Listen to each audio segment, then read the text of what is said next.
set, and we are this year, and that's the biggest difference, I think, between last year and this year, is actually making them stop with both feet on the ground. Sometimes the pitcher would come down and raise his leg before he stopped. That is a balk now, when you raise your leg before you stop. Even though you stop, if you raise your leg before you stop, it's a balk. And I think a lot of the balks that have been called, especially in the American League, are being called for that. Well, I guess it's only appropriate that we had one of the country's finest amateur magicians, Lee Wire, demonstrate what a balk is and why they're calling it the way they are. I'm still not satisfied. I don't know about you. I think it's too disruptive to the game. But we'll be back with the ball game right after this for Budweiser.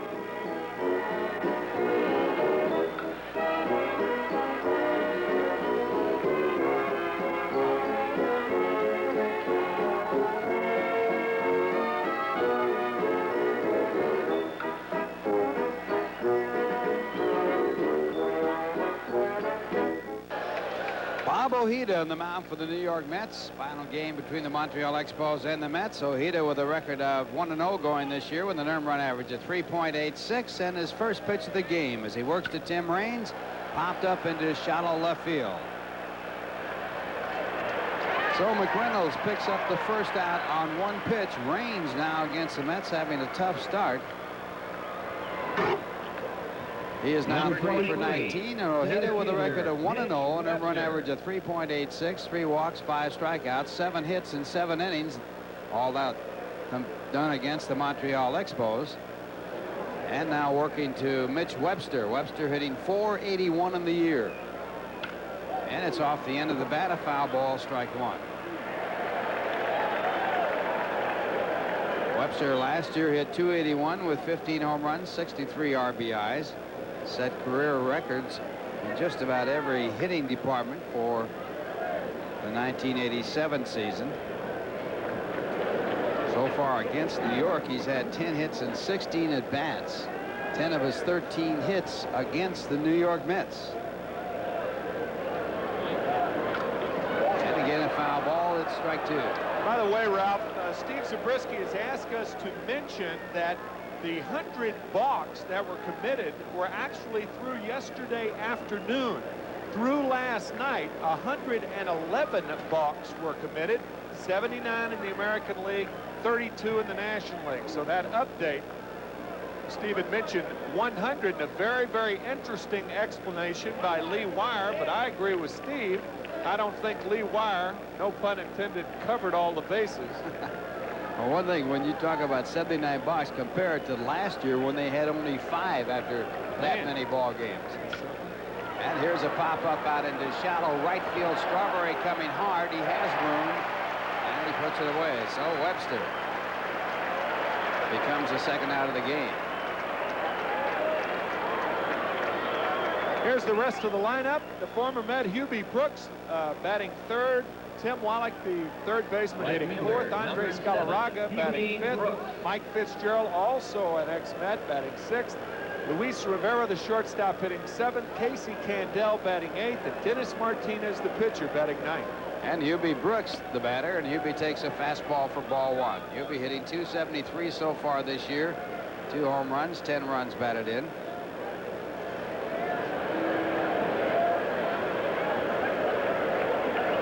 Brooks hitting .222 against the Mets this season with 4 hits and 18 at-bats. One of the hits a home run.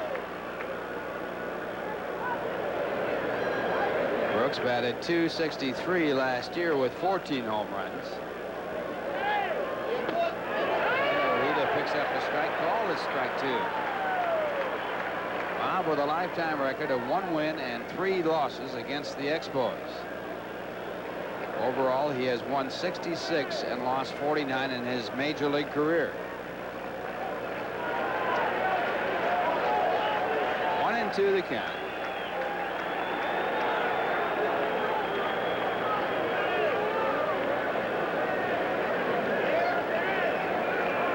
Buck Rogers, the manager of the Expos, manager of the year last year, and a hard smash to the shortstop, Elster. He stays with it and picks up the out. And the Expos go in order. The score at the end of 1/2 inning, the Expos nothing, the Mets coming up. Now here's a word from Daily News.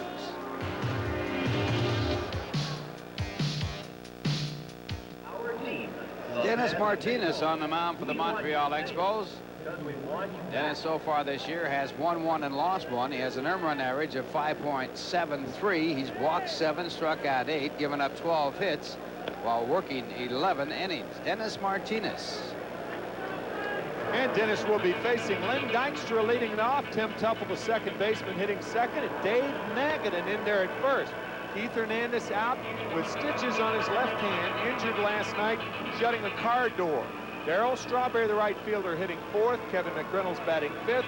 Gary Carter, the catcher, hitting 6th. Howard Johnson, the third baseman, batting 7th. And then there's Kevin Elster hitting 8th and Bobby Ojeda batting 9th. So Martinez backed up by Galarraga at first, Candel at second, Revere at short, Wallach at third, Raines, Webster, and Brooks in the outfield left to right, and Fitzgerald the catcher. For the Mets, it'll be Lenny Dykstra to lead it off. Dykstra hitting .227 so far this year with 2 home runs, 4 runs batted in, a home run off Martinez. Opening day in Montreal. Dykstra last year with 10 home runs all season long, hitting .285. And Martinez starts off with a fastball. You know, Len jumping up like that in the batter's box, he's almost out of the box, and if he makes contact with 1 foot out of the box, he's out. If they call it. Yeah. Don't call it very often. See him run up and jump up like that. It's a very unusual hitting style. They almost never call it. Time when I was catching, I told you Chris Pellicudis was behind it. He called it on Henry Aaron, and Henry hit the ball out of the ballpark. It really is. It's a rule that's been, again, here we go back to the balk rule. It's been in the books forever, but they don't call it. Now they're calling the balk rule. Watch his feet. 2-0 pitch, and grounded down the line, a foul ball. First base umpire Fred Brocklander on top of the play and calling the ball foul. You know, Ralph, with all the movement by Len Dykstra in the batter's box, see, he's standard now. He hits off the back foot, but I'm surprised he can hit off the back foot as well as he does with all that movement with both feet. That ball just foul at first. 2-1, the count to Lenny Dykstra as he leads off here for the Mets. The Expos did not score in their half of the first as they went down in order. And another foul ball, strike 2. So he did it the first 2 pitches. Now he's back to a more standard hitting stroke. He was trying to work out a walk at the first 2 pitches. Yeah, well, he did a good job. It was 2-0. And then he went back to the old stance. There's Keith Hernandez, his hand taped up because of that cut that he acquired from a car door, and it was a 5-stitch cut, I guess it was. Again, the ground ball foul, so the count stays at 2-2.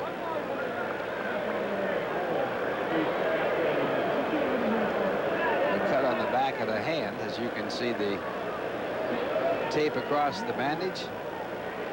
And Dave Magadan starts at first base for the Mets. And the curveball for a ball.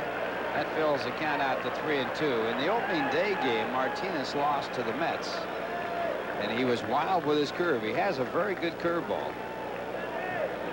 In fact, he has not had good command yet this year. One of the key blows, a 3-run homer by Len Dykstra. Broke a tie at the time, and he got the game-winning RBI, and the fastball is fouled away.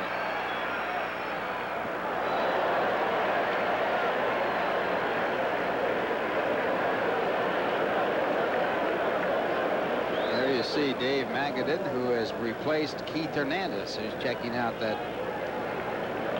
left hand.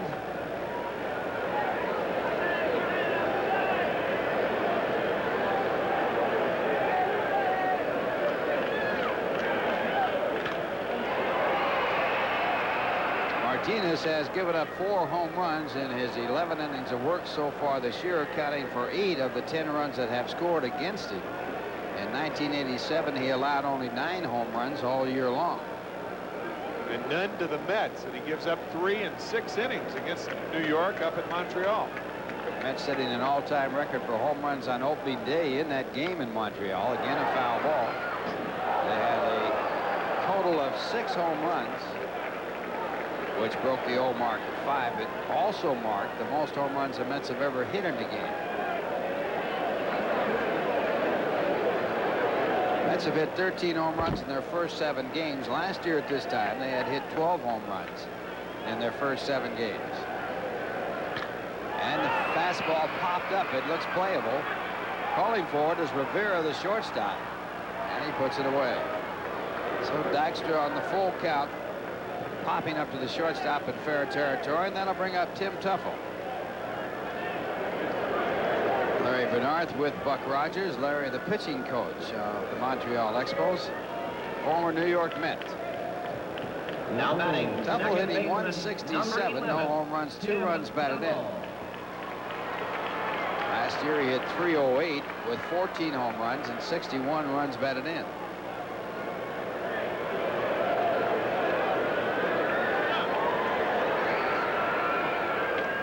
And the breaking ball for a ball. Martinez, the first pitcher from Nicaragua to pitch in the major leagues. Back with the curve, and the count 2 balls and no strikes. He was signed back in 1973, and the general manager of the Baltimore Orioles at that time was Frank Cashin. Who, of course, is now the general manager of the Mets. Baltimore 0-8. Maybe they wish they had Frank Cashin back as their general manager. 0-8. The major league record for most consecutive losses from the start of the season is 13. In the National League, it's 9, and Atlanta is 0-8. The Mets in 1962 lost their first 9 ball games to share that dubious distinction of losing the most games from the start of the season in the National League. 2-1 the count, now 3-1. But Atlanta still has their manager, Chuck Tanner. The optimist. He's being tested pretty thoroughly right now. And Frank Robinson is 0-1 as manager of the Baltimore Orioles, replacing Cal Ripken Sr. Wonder what kind of effect that's going to have on Billy Ripken and Cal Ripken Jr. I see where Billy Ripken took his father's number, and he said the reason why he did that was so no one else would ever wear it in the organization but a Ripken. Well, that's providing Billy Ripken. He hangs around if he doesn't get ripped. Saw Davy Johnson there.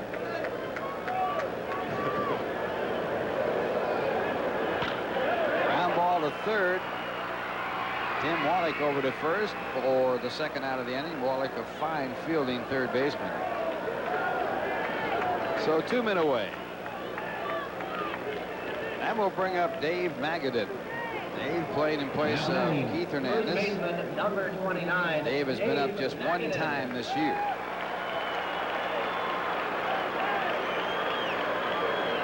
Batted .318 last year with 3 home runs and 24 runs batted in. And if you remember back in 1986, it was Dave Magadan who played in the title-clinching game in place of Keith Hernandez when the Mets defeated the Cubs to win the National League East. Magadan got 3 hits in that ball game. Keith at that point had a very severe cold. He did play in the game. He said he wanted to get in that game because of the history of it. 1-1 the count. Well, Dave Magadan can hit. There is no question about his hitting ability. The question comes in his speed, his defense, and his power. Actually, the position for Dave Magadan has not really been determined. He has tried third and doesn't come up as an outstanding defensive player there. He plays first base better than any other position, but he doesn't hit with enough power really to carry the job at first. At least he hasn't to this point. He has played in the outfield. Last year he showed some signs of more power than he ever showed in the minor leagues. He is a left field hitter, and they play him that way right now, but he has been pulling the ball a little bit more each year that he has played professional baseball. He's going to get stronger, too. There's no question about that. And he fouls off a fastball. That puts a count at 3-2.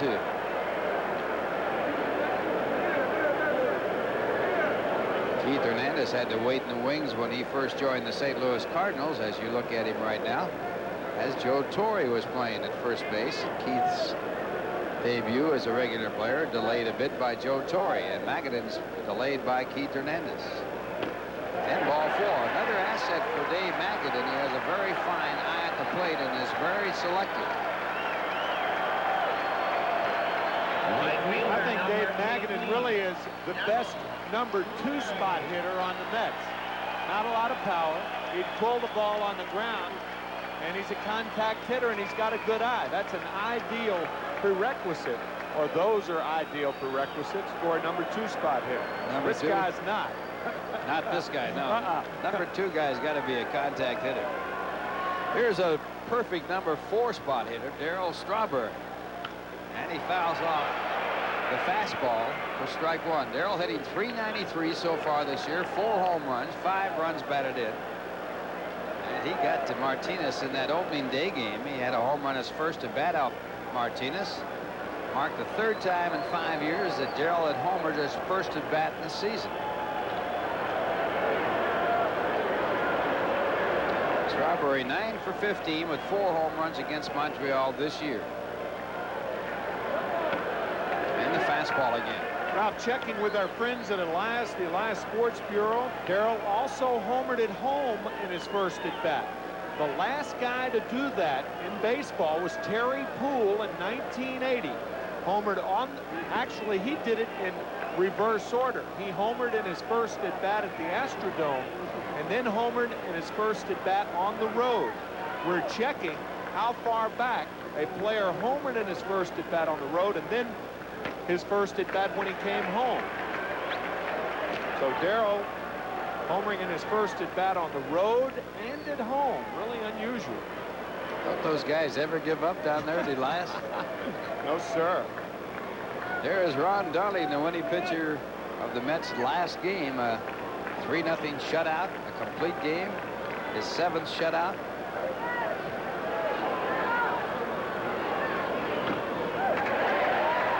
So the count 3-1. Ron Darling kind of happy that Darryl hit that 3-2 pitch, weren't you, Ron? Huh? You liked that, didn't you? Put the Mets up 1-0. They added 2 more on Howard Johnson's 2-base hit.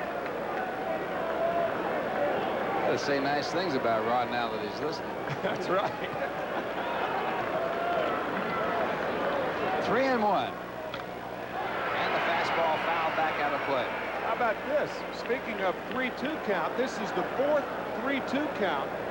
First 4 hitters, 3-2 counts. Those eventually catch up to you. Unless your name is Pascal Perez, who had 9 3-2 counts and never walked the batter when he beat the Mets in Montreal. But you're right, Tim. You just can't pitch 3-2 all day long. Ron Darling will agree with that. Ron changing his philosophy of pitching, from pitching behind hitters to pitching ahead of them. It makes all kinds of differences.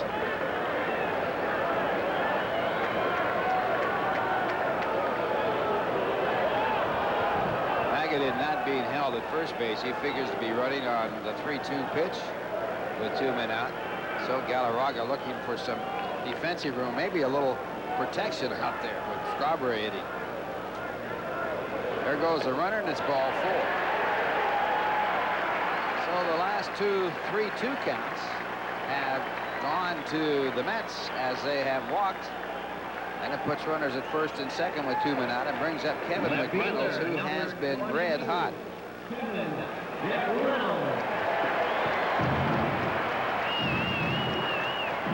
McReynolds batting .692, 2 home runs, 4 runs batted in.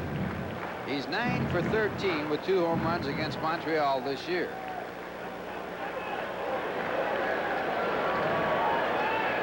Last year hit 29 home runs, drove in 95 while hitting .276. Magadan bluffed back the second.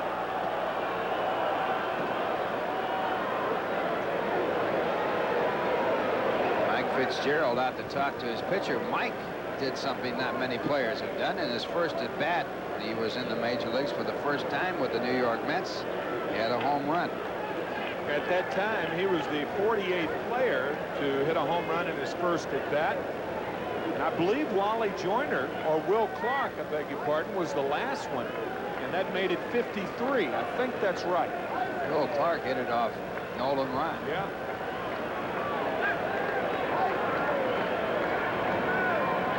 first pitch to McReynolds, a breaking ball, and they're called strike.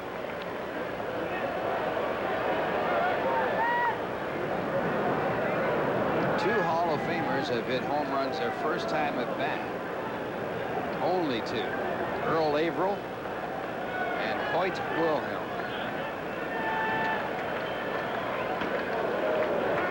One ball, one strike.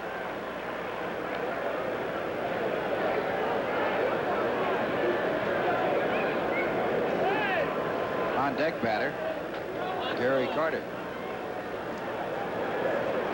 Runners at first and second, 2 men away, bottom half of the first inning, no score. Ross May pitch and hit high in the air to left. It's playable. Tim Raines is under it. And he makes the catch, and McReynolds just does miss a home run. 2 walks, 2 left. The score at the end of 1. The Mets nothing and the Expos nothing. Now here's a word from Pan American. Top of the second, Montreal coming up. Their leadoff batter will be Tim Wallach. Wallach hitting .214 so far this year with 1 home run, 3 runs batted in, and Bob Ojeda starts him off with a fastball. Wallach last year hit .298 with 26 home runs, 123 RBIs, 123 runs batted in. A new Montreal record, breaking a record set by Andre Dawson. You're watching Mets Baseball 88 on WWOR TV, Secaucus, New Jersey.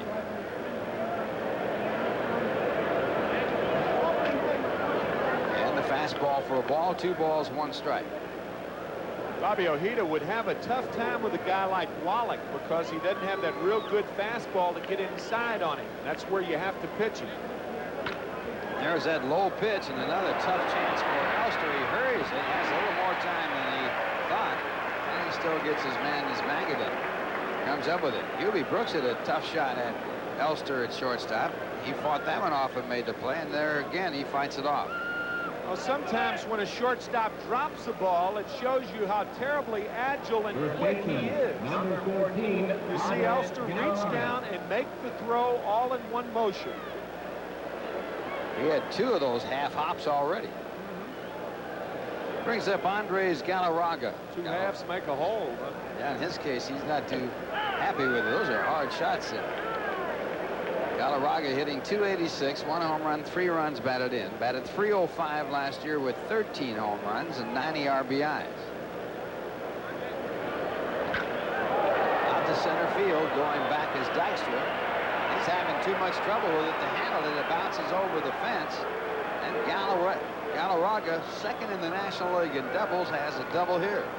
Well, I think this ball could have been caught. Not should have, but could have. Watch Dykstra turn twice. When you turn twice, you're not running to the spot where you think the ball is. Granted, the ball hit straight at you or straight over your head. Watch, here's 1 turn. Now there's another turn. If you ran faster like that, you see more base runners running like that. One way, and then turn around and do it the other way. But had Lenny run to the spot where he thought it was, he could have made that catch.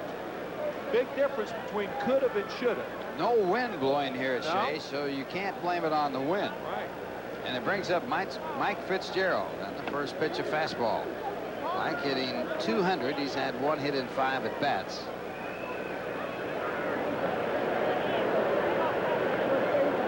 Last year hit .240 with 3 home runs, 36 runs batted in. Good off-speed pitch, 1-1. The change of pace that Bob Ojeda throws looks like a screwball. He says it is not a screwball, but it's very deceiving and does look like a screwball. It goes away, down and away from a right-hand batter.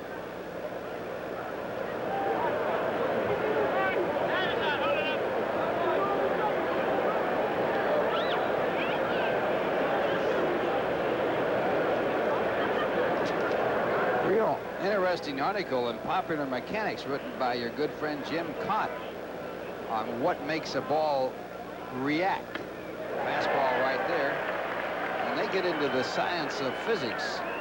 Why a ball drops out like that, why a knuckleball knuckles, why a curveball curves, and why a fastball stays straight. It's very, very interesting.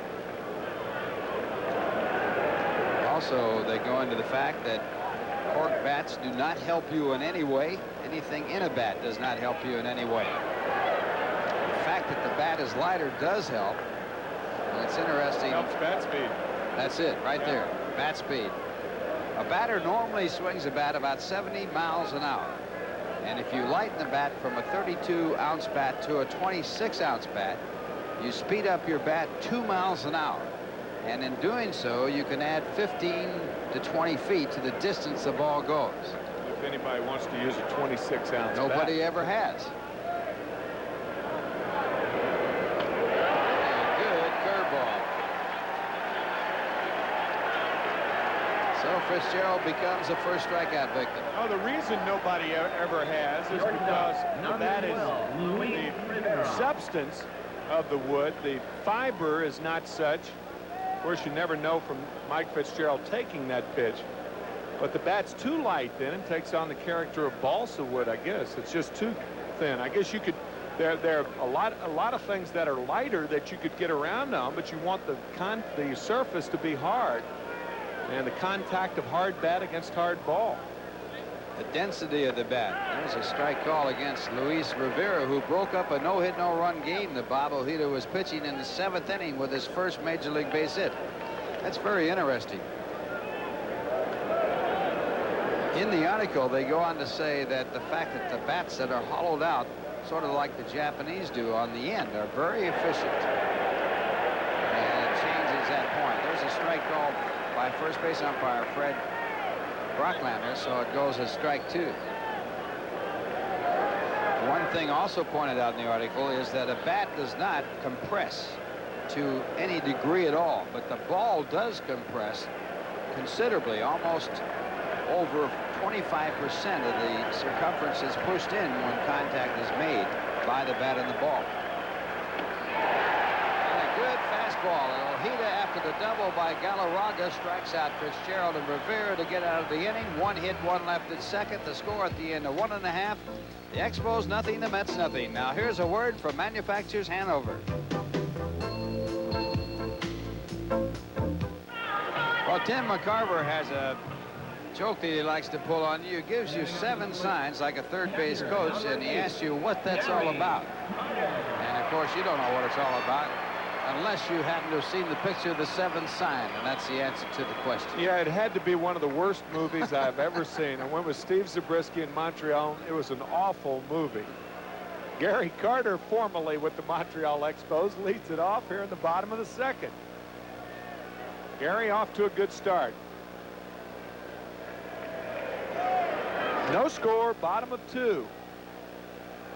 Lovely, lovely day. A little breezy. I'd say about 20,000 plus on hand. Opening day 2 here. 0-1 to Carter.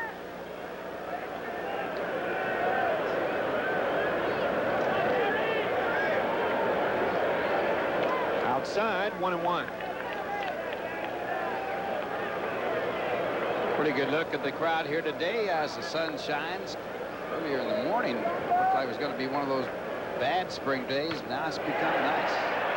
1 hopper to Luis Rivera, and he throws out Carter. 1 away, and the batter Howard Johnson.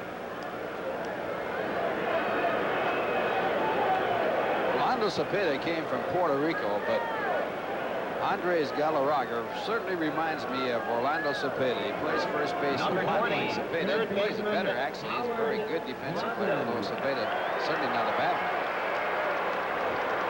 Similarities. Cepeda was an outstanding fielding first baseman. As Yogi would say, their similarities are alike.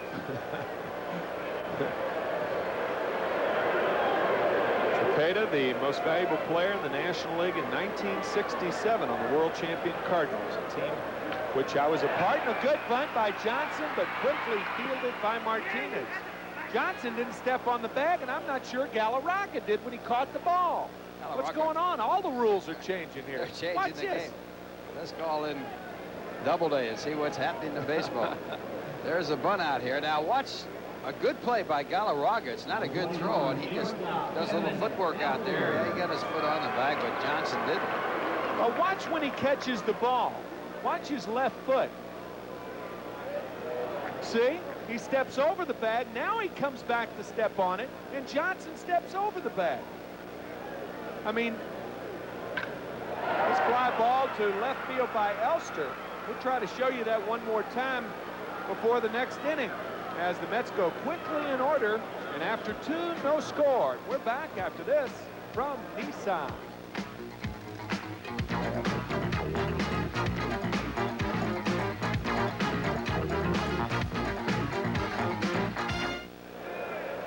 No score, top of the 3rd inning. Too quick first 2 innings, and Casey Candell leads it off for the Expos.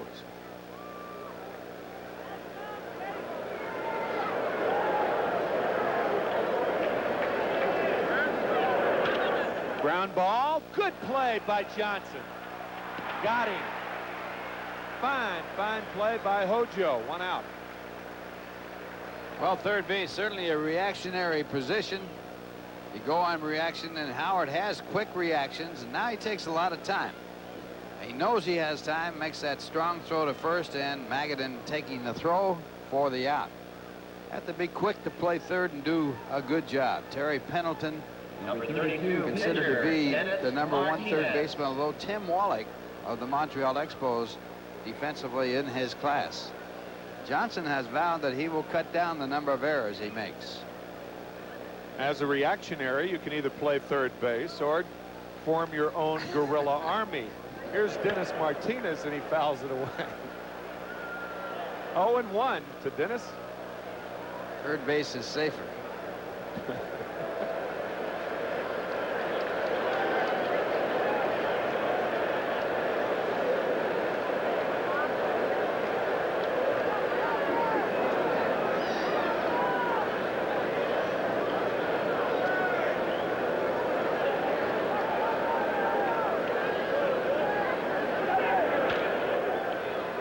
Bat actually swung Martinez into that out. He doesn't touch first base either.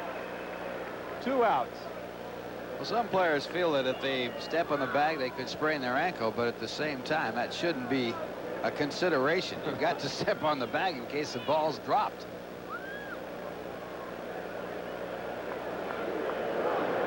Never understood why guys step over the bag. Sometimes guys do it in spite. Left fielder, Tim Raines.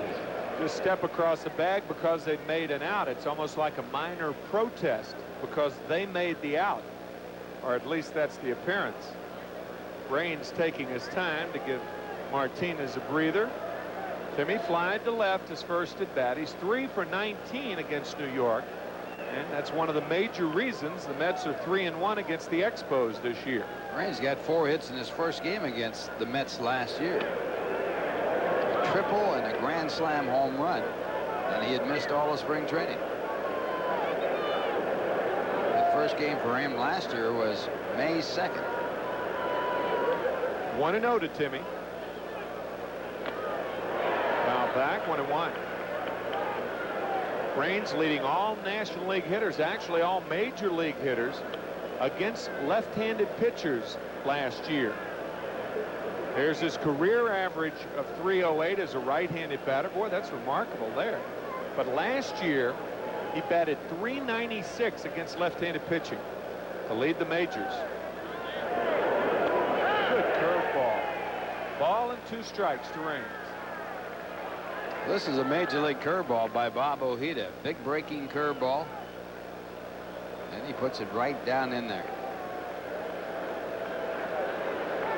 Ojeda is showing no signs of the operation that moved the ulnar nerve out of the elbow socket and away from the pain area. Another curve fouled off. Raines still alive.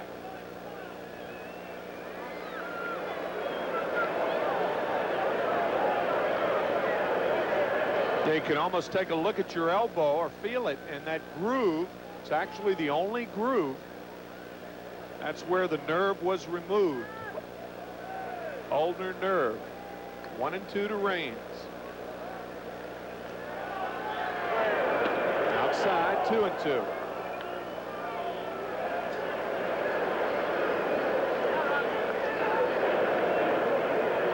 Last year, Ojeda with a record of 3-5, missing a large part of the season.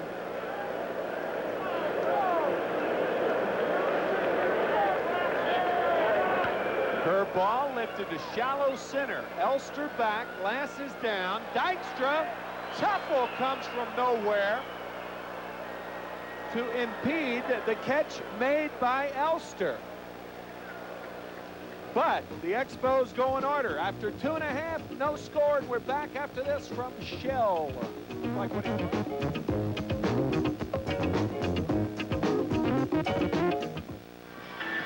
Well, the St. Louis Cardinals come in town, and on Saturday and Sunday, both day games, that's the 16th and 17th, it'll be Snapper Calendar Weekend. All fans, both days, will receive a full-color 1988 team calendar featuring all your favorite Mets. The calendar also includes a pull-out poster featuring past events at Shea in celebration of Shea Stadium's 25th anniversary.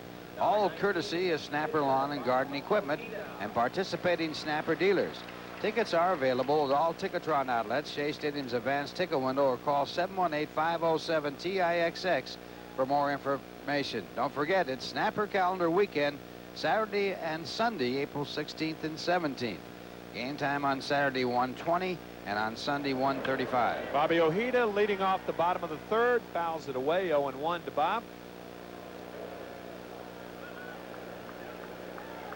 Bobby with 2 hits last Thursday night, the second time in his career that he's had 2 hits in a ball game. Of course, the DH with Boston. He did it the first time in his first game while pitching in the National League. 1-1 to Bob. No score, bottom of 3. 5th meeting between these two clubs this year. Little cue shot, foul. And it's 1-2.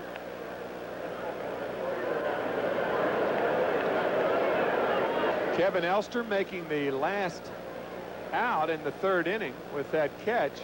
Both Dykstra and Tim Tuffle converging. Dykstra coming out of nowhere. Or I should say Tuffle coming out of nowhere. Tuffle way over in the shortstop side. The Mets still having trouble getting together on those little pop-ups back of the infield. Curveball gets Ojeda, 1 out, and the batter Lynn Dykstra. Let's take a look at it. What we were talking about. There shouldn't have been any problem because Elster calls for it early, and it's not a difficult chance, but Tuffle coming over there and almost knocking the ball out of the glove as Dykstra also moves in. And of course, the one thing you worry about there, injuries. Looked like the Mets version of Here We Go Round the Mulberry Bush. Curveball, looper to left, base hit. In our first balk situation today. BS. And here's Tim Tuffle. Balk situations. Can you believe that? 79 balks so far in the American League, 32 balks in the National League. Well, now, let's take a look at it. 805M says that umpires should bear in mind that the purpose of the balk rule is to prevent the pitcher from deliberately deceiving the base runner. Now, obviously, this is a situation where he could deceive a fast runner like Dykstra. Now, here's the other part. If there is doubt in the umpire's mind, the intent of the pitcher should govern. Strike 1 on the curveball. In my opinion, the intent of the pitcher with the runner at second base should be given full consideration. And how many balks have we seen this year? Once with Gary Carter at second. Now, he's not going anywhere. Not going anywhere, and also the intent at third is certainly eliminated. And there have been several runs balked across. There have been winning runs, and there's the balk call. Well, Martinez actually comes very close to a balk. In fact, up in Montreal opening day, it appeared that he was balking all the time. And Dykstra balked down to second. Let's take a look at it now. Now watch the feet. They have to be steady on the ground, and you have to stop. Now, he didn't stop. He came up to that position and then spun around and through. Now, you have to come to a stop, and your feet have to be on the ground. They can't be moving. The two have to go together. Let's look at the interpretation by a National League umpire, the crew chief, Lee Wire. Let's hear what Lee has to say about this particular balk move. The strike zone's a little bit different with each umpire, although it shouldn't be.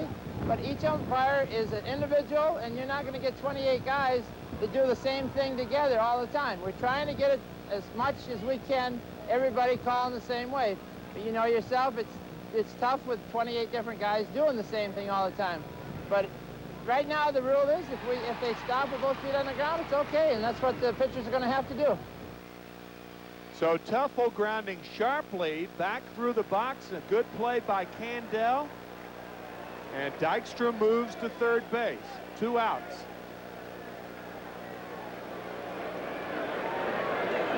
Mike Fitzgerald still talking to Ed Montague, the home plate umpire. That is the 112th balk called in the major leagues this year, and there were only 357 called all of last year.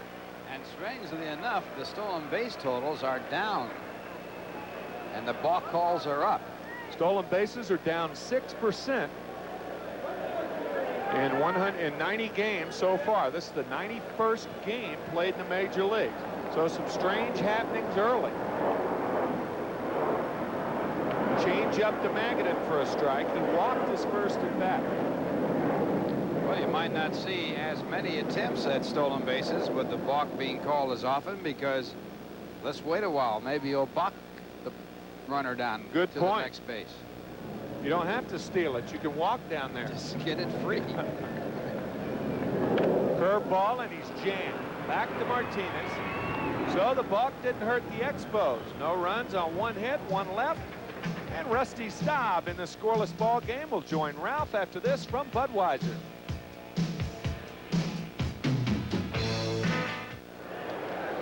Well, Rusty Staub joining us in the broadcast booth, and right here you're looking at Mitch Webster as he leads off for Montreal. No score, top of the 4th, and the first pitch of ball.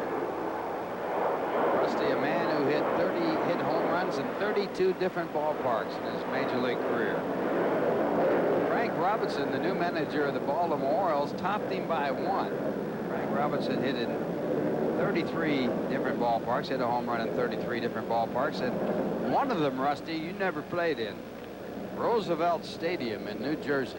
That's where Frank Robinson hit a home run. And people are going to say, what do you mean? They never played ball in New Jersey. But the Brooklyn Dodgers did play some of their games in Jersey City, in Roosevelt Stadium there. One of the parks, Rusty, that Frank never hit a home run was Park Jarry. Is that right? How about you at Wrigley Field? I mean, the Wrigley Field in L.A., not Chicago. I never played there. Nor did I play in Seal Stadium. As you see, Dave Magadan staggering a little bit underneath that ball, but catches it. So 1 away. It's your American League scoreboard. Bottom of the 5th, 6-3 New York over to Toronto. Boston 2, Milwaukee nothing, top of the 5th. No score, Texas at Detroit. Everything else is tonight. Right fielder, Hubie Brooks. And Magadan picking up the first out here in the 4th inning. That'll bring up Hubie Brooks. Brooks out in the good play by Elster his first time up.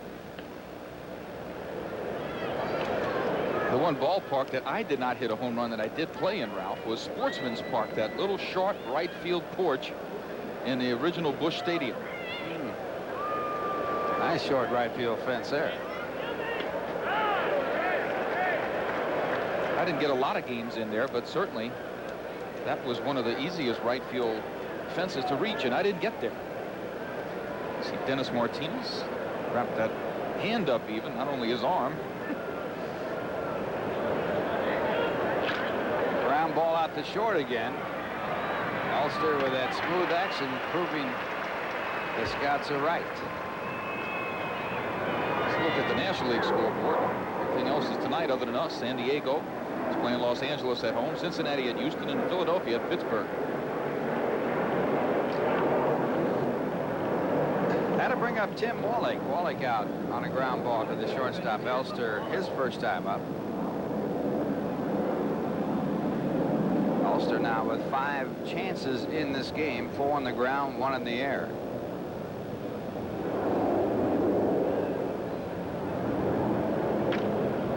out to right field. Strawberry back and now up.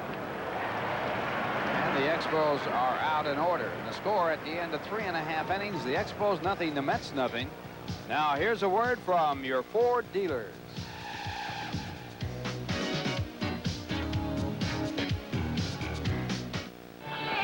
25th anniversary of Shea Stadium and some renovations that took place here this winter. The new scoreboard, the city outline in the back on the top of the scoreboard.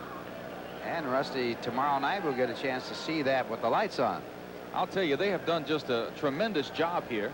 Not only does the stadium look great, we were just talking in between innings how good the infield and outfield look. I mean, just a great job by Pete Flynn and his crew. And I don't know who was involved in redecorating and getting all this stuff in here, but they did a marvelous job.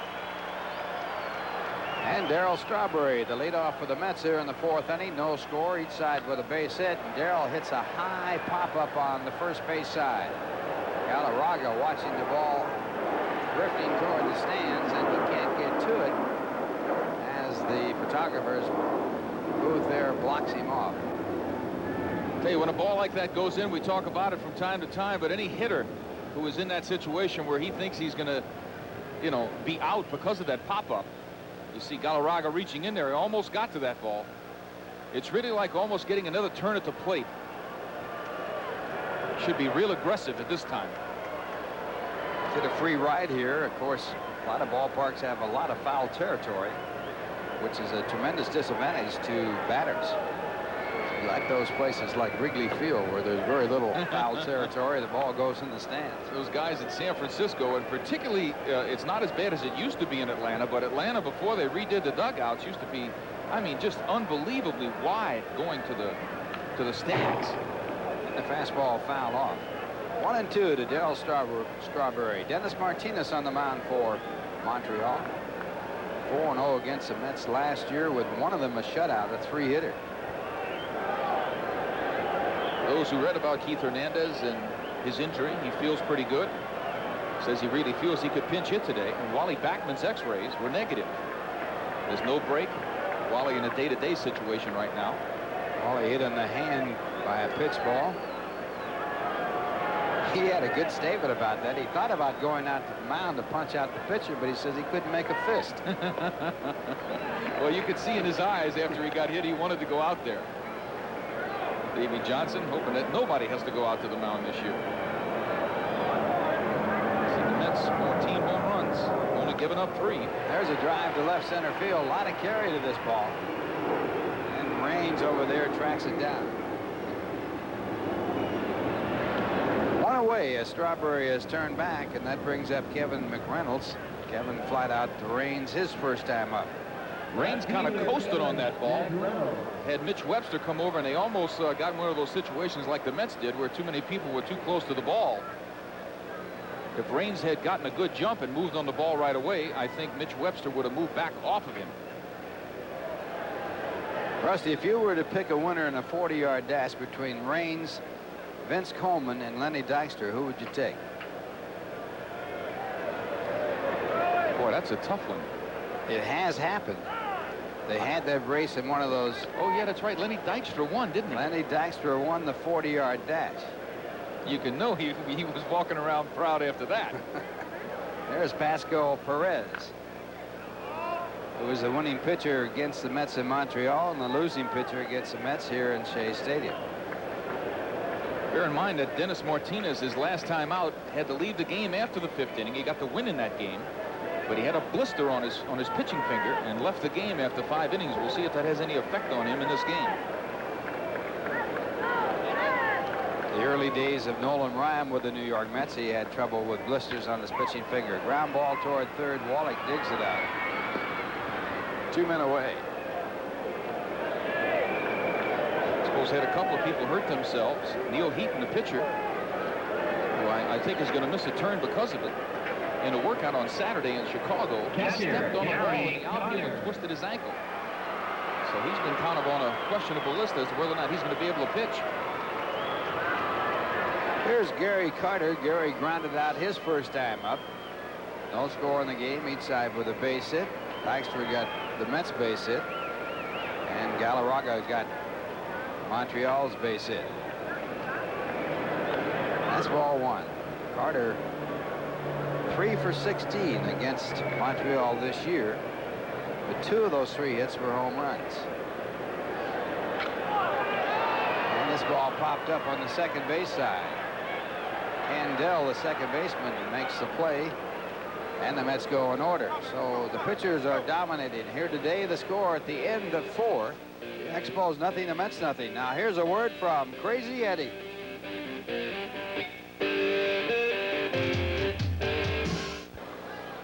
Top of the 5th inning, no score, and coming up for Montreal, Andres Galarraga, the only man to get on base against Bob Ojeda.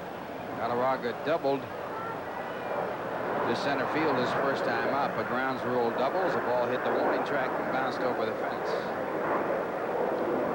Bob Ojeda working for the Mets. The Mets have had 2 runners in scoring position in this game, but no score. And the fastball fouled away. Galarraga with 42 base hits last year. That was second to Tim Wallach, who led the major leagues with 42. 238 average against the Mets. Galarraga was about as consistent as any hitter last year.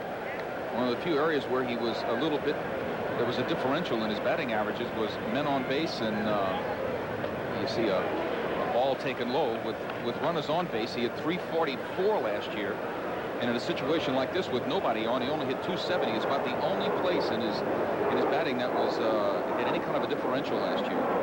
Batted .305 for the year with 90 RBIs. 2-1 the count.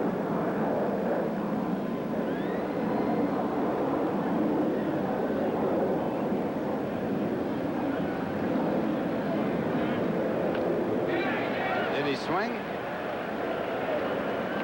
And the indication was by the home plate umpire that he did, so it's 2-2. The umpires have little signals between themselves, so that if the umpire behind the plate wants to peek down real quick, he can get an idea of what the first base or third base umpire is calling. They have signals like that. Check swing, and Carter will field it. Pick up the out.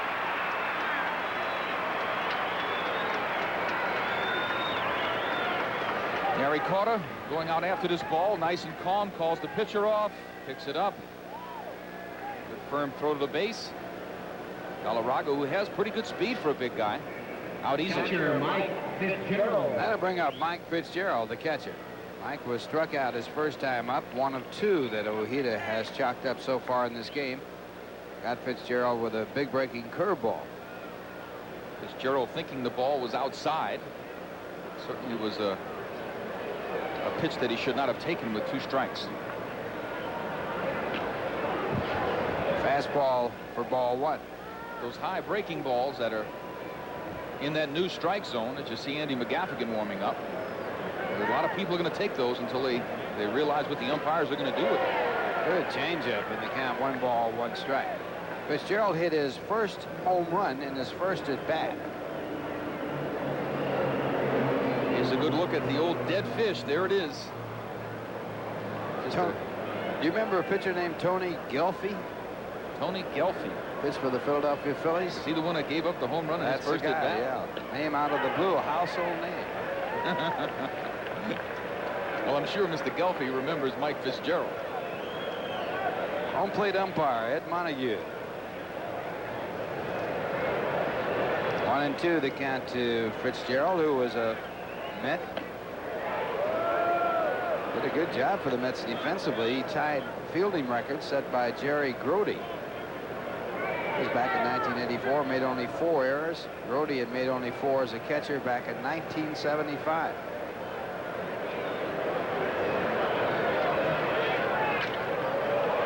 And this one an easy chance for Strawberry.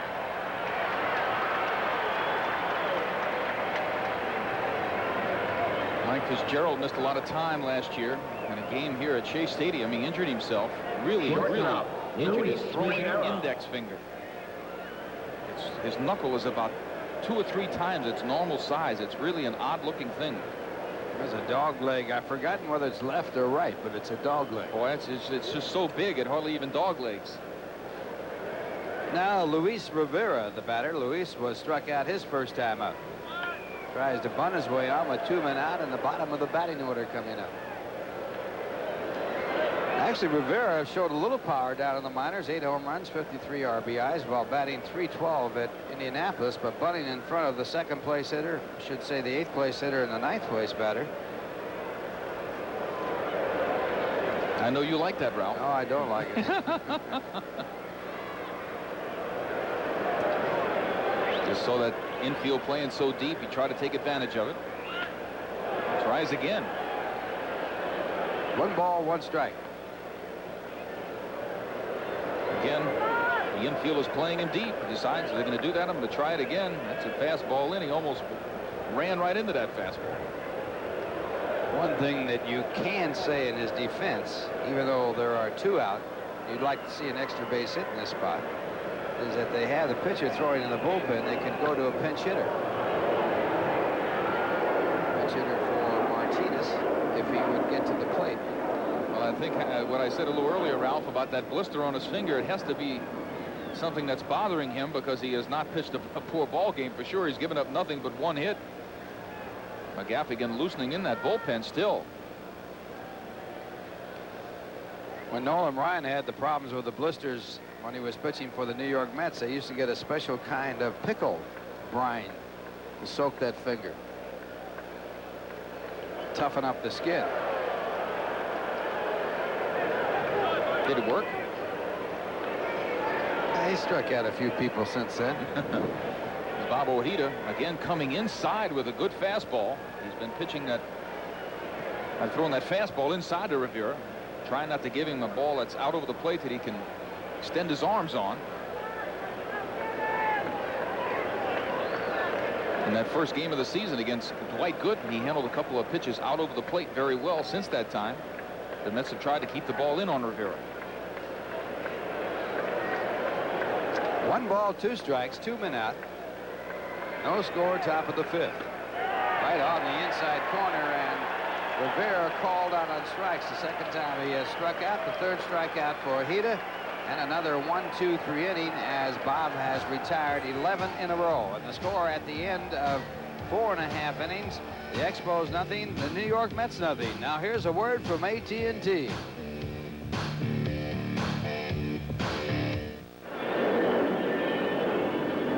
You see Luis Rivera on his strikeout now.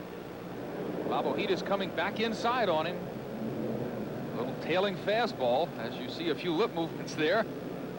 I don't think he agreed. Well, Ed Montague won that debate. You can bet on that. As we go to the bottom half of the 5th inning, the Mets coming up. Scoreless ball game. And the leadoff batter will be Howard Johnson. Johnson tried to beat out a bunt for a base hit his first time up and was thrown out. Tim Wallach, the 3rd baseman, at the cut of the grass to guard against the possibility of another bunt. And the first pitch by Martinez, a strike call.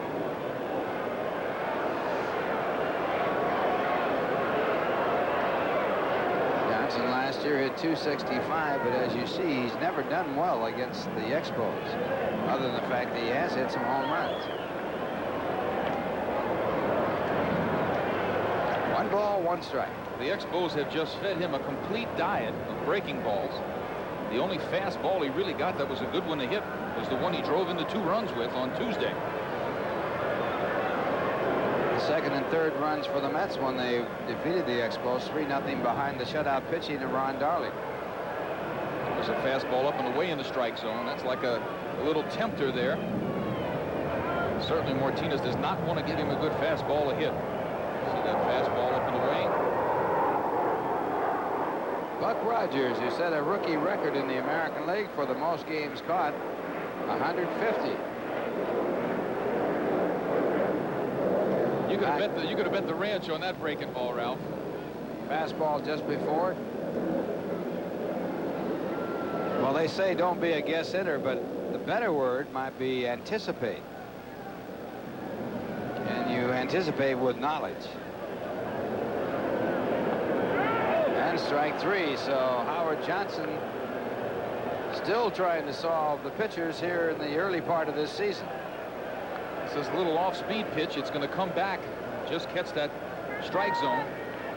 See, in fact, no, that has a lot of them. Just the fact that it was an off-speed pitch. Or Johnson had to be looking fastball there again, Ralph. So he guessed wrong there, and not a calculated guess. And here comes Kevin Elster. Second strikeout for Martinez. Elster flied out the left field his first time up, and that's ball one.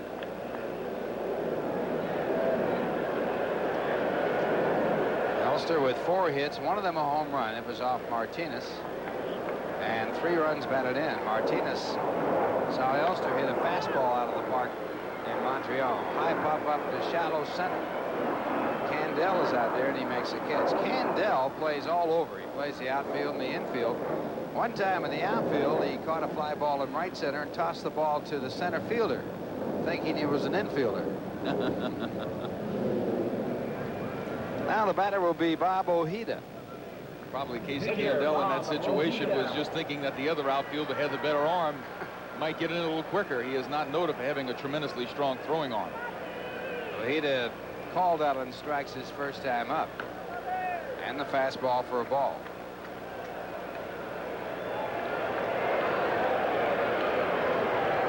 Expos off to a 2-win, 5-loss start. Last year they lost their first 5 games. Looped in the left center field, Raines charging, and he makes a play, and that will do it. So the Mets go in order. That is 8 in a row for Martinez. Both pitchers pitching solid baseball. And as we go to the top of the 6th, and Steve Zabriskie joins Rusty Staub, it's the Expos nothing, the Mets nothing. Now here's a word from Budweiser.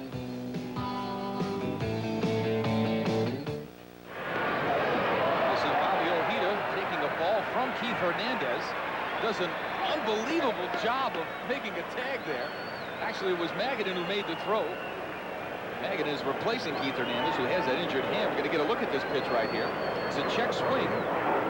Ojeda moving over to cover. There's the feed. It's a little behind him. Gets a little caught up, and he's lucky he doesn't get hurt. After a play like that, I'm going to bring Steve Zabriskie in here to call these shots. I don't need any more any plays like that, Steve.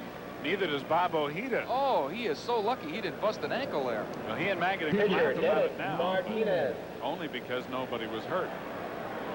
And when you think about it, a pretty good job by Ojeda to find the bag after having to reach back for the ball. So Candell, the first batter here in the inning, retired on that play. And with 1 out and nobody on, here's Dennis Martinez, who grounded to short in the 3rd.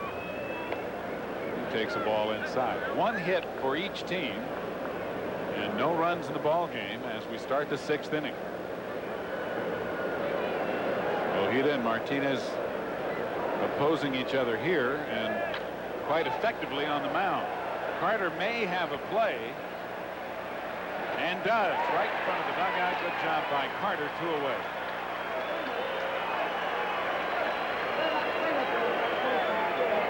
Well, nobody goes after pop-ups any more aggressively than Gary Carter. This is a more difficult play only in that it's so close to the dugout steps in the Chase Stadium. If you fall in those dugout steps, you're going to get hurt. He hardly had a chance to take a peek. He really, when he came over, had a feel for where the steps were, because he could not take a look. He didn't really see that, take his eyes off that ball. He was able to make a nice play. Stayed with it beautifully. Here's Tim Raines with 2 out and nobody on, and Rock is 0 for 2. He is flying to left and popped to short. And he's taking a little time to get in the batter's box, which is something that sometimes goes unnoticed. His pitcher hit that pop-up. He had to run back to his dugout, waste a little time, give that pitcher a little chance to catch his breath. You got to take care of those little pitchers there, Stevie. Those leadoff batters actually come out early before the game and work on their stalling. Work on taking some extra time. Practice that. Timmy Raines is not a guy that really rushes in there anyway. That's true. He rushes after he hits the ball. Grounded to short. Nice hop for Elster, who throws out Raines. And Bob Ojeda has now retired 14 Expos in a row since Galarraga's double back in the 2nd inning, and that's their only hit against Bobby. No score in the middle of the 6th, and we're back after this for Manufacturers Hanover.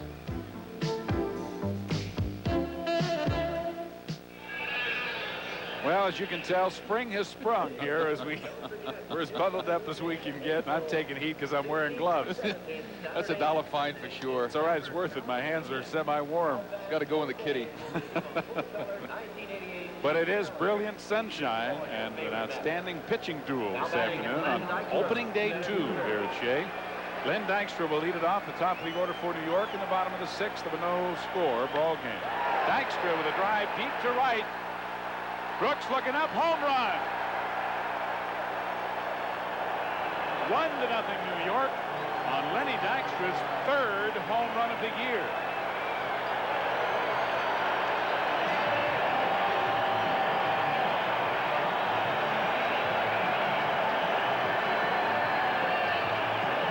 Also his 2nd home run off Dennis Martinez. I think Dykstra hit the weights real hard all went along.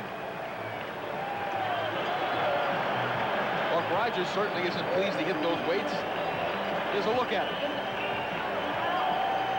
Boy, and he gets all of it too. Right off the scoreboard, or the old scoreboard.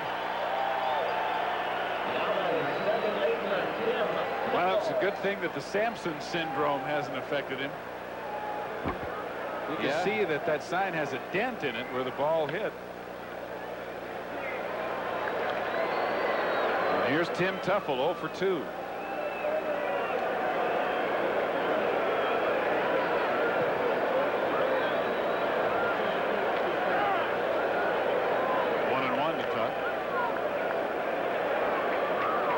Martinez has now allowed 5 home runs already this year.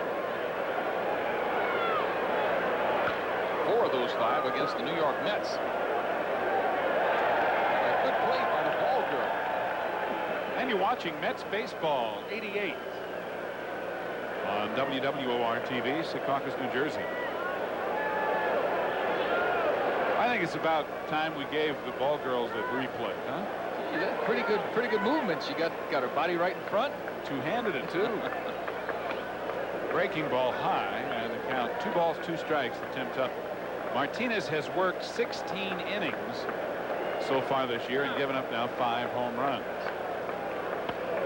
3-2. That's what they call a slinger. He tried to sling that curveball, let it get away from himself. Ron Darling has a habit of throwing some of his curves like that. Certainly he hasn't done too many of them this year. Well, he has pitched beautifully. 3-2 pitch is popped into short right field. And Brooks in there to haul it in for out number 1. So Tuffle 0 for 3. And with 1 out and nobody on, the batter will be Dave Magadan, who's 0 for 1, plus a walk back in the 1st inning. First baseman Dave Magadan. Cardinals in for the weekend series. Should be a very exciting weekend here at Shea Stadium. Might be a couple folks here tomorrow night. You can bet on it.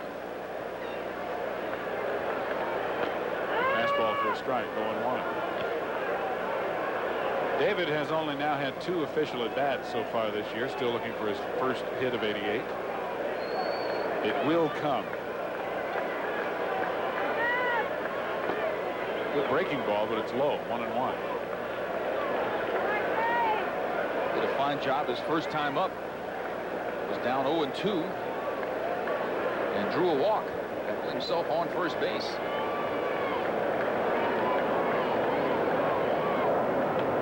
Just outside. And that's probably been one of the most impressive things about Dave Magadan, even as a minor league player, and to a certain extent even when he was playing college ball. He had an outstanding eye, and still does, of course, and patience. And young hitters are often, as you know, Russ, not the most patient.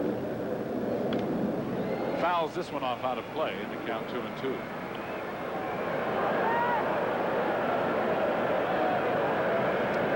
Hernandez with that hand wrap, that left hand.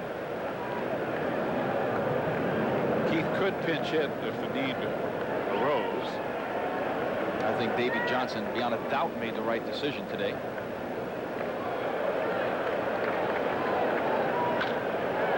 A looper into short left. Raines playing shallow in left is there. And there are 2 away. And the crowd getting excited because number 18 is stepping into the batter's box. Darryl Strawberry, who has walked and flied out deep to Tim Raines in left center field.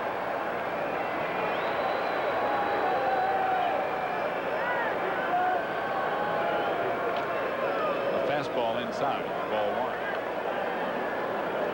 1. Darrell started the day hitting .600 against Montreal pitching this year, and all 4 of his home runs and all 5 of his RBIs have come against the Expos.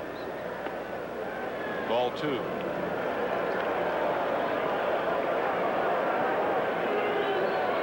Outfield has him shifted way around right now. Raines in left center. Good pitch on the outside corner, 2-1.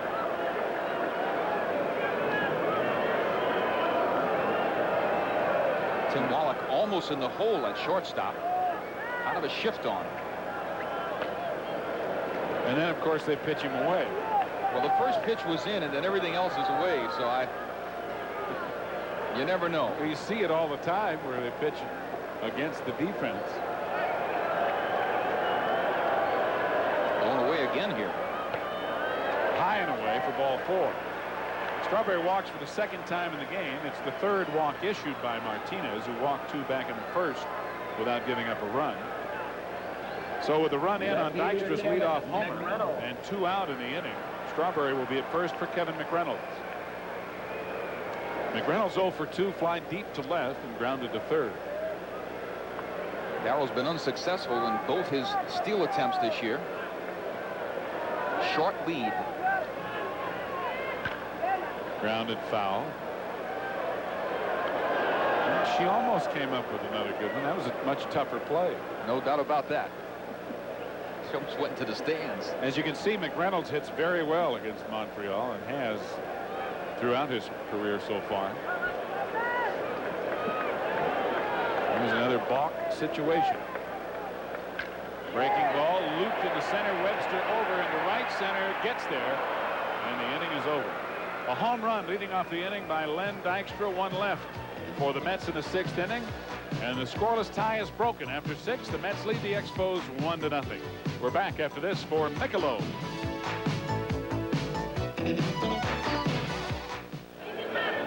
This copyrighted telecast is presented by authority of the New York Mets and WWOR-TV. It is intended solely for the private, non-commercial use of our audience. Therefore, any publication, reproduction, retransmission, or other use of the pictures, descriptions, and accounts of this game without the express written consent of the New York Mets and WWOR-TV is prohibited. I wonder if the person who originally wrote that disclaimer is getting a royalty every time it's read. He's doing real well if he is. Every broadcast carries that with it. And as we go to the 7th inning, Mitch Webster carries the stick to the plate. Webster 0 for 2. Right on the outside corner for strike 1. Webster started the game hitting .625 against the Mets this year, owing to his torrid start that opening series in Montreal. Webster tried to bunt his way on, but fouled it straight back. And the count 0-2. Webster said he's going to bunt more this year in an effort to take advantage of his speed, especially when he sees the 3rd baseman playing deep. Well, I'll tell you, as a leadoff hitter in an inning last year, he hit .340. So he has used that bunt more than people expect, because he has really been a fine player for Montreal since they got him, I believe, from Toronto.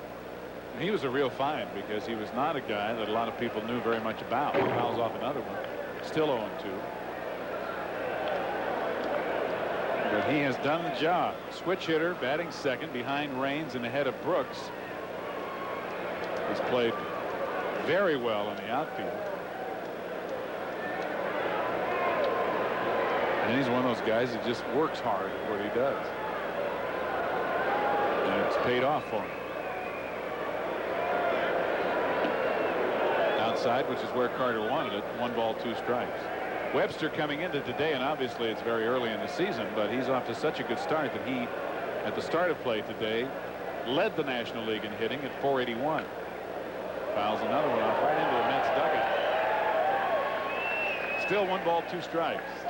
This Expo ball club, as you see, Sid Fernandez must have made a good snag in there. Last year in '87, when they had these tight games, 1-run games, They were 28-14 in one-run games. That is an unbelievable year in one-run ball games. They're the best in the league. Memory serves me. Grounded to short. Elster will have to hurry just in time. Webster doesn't think so. And a very close play called by Fred Brocklander at first. Webster showing very good speed, especially hitting as a right-hander. Gets out of that box good. Kevin Elster makes a good peg over. It's kind of difficult. That was just a tough play.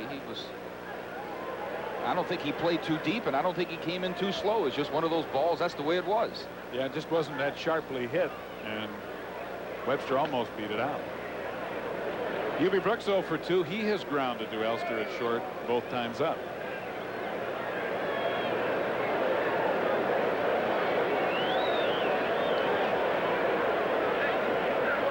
Boy, that dead fish is hard to hook for right-handed hitters. That ball appears to turn over, but Ojeda will tell you that he doesn't do it.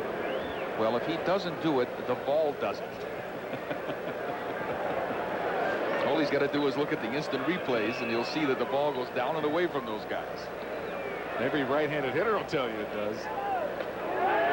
And Bob Ojeda has had a great curveball today, and he's been dropping it in there just like that for strikes. It's 1 and 2.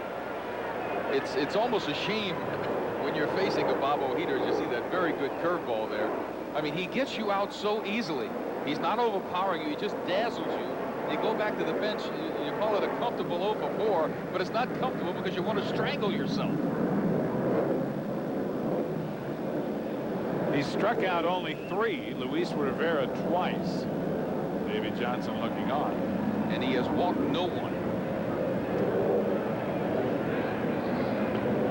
He lays it right out on the corner again, and all Hubie Brooks can do is take the wood back to the dugout.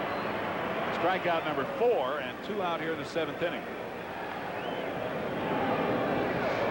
One of those times where Hubie Brooks was just overmatched, overdazzled. I'll tell you what, Bob Ojeda might have got a little break right there. That pitch moved away from the plate. When you're around the plate, though, you get a lot of calls. And he got that one. Here's Tim Wallach, also 0 for 2. Ojeda working on a one-hitter. Wallach has grounded out and lined out to right. Most people say that if they can get 100 RBIs in the season, it's a great year. Last year, by August 14th, this man already had 100 RBIs. Tim Wallach, what a year he had in '87. Hurt his ankle. Still wound up with 123 RBIs on the year. And we said this Tuesday, the most amazing stat of all with this Expo ball club to me is that Tim Raines led the league in runs scored, and he missed the month of April. That's right. I mean, that's unbelievable. Shows you how often he got on base to begin. Bounced up there for a ball, 2-1 to Wallach. Andres Galarraga had a one-out double that hopped over the center field wall on one bounce back in the 2nd inning. And that has been the only hit Bob Ojeda has allowed. He has retired 16 in a row since that 2nd inning double.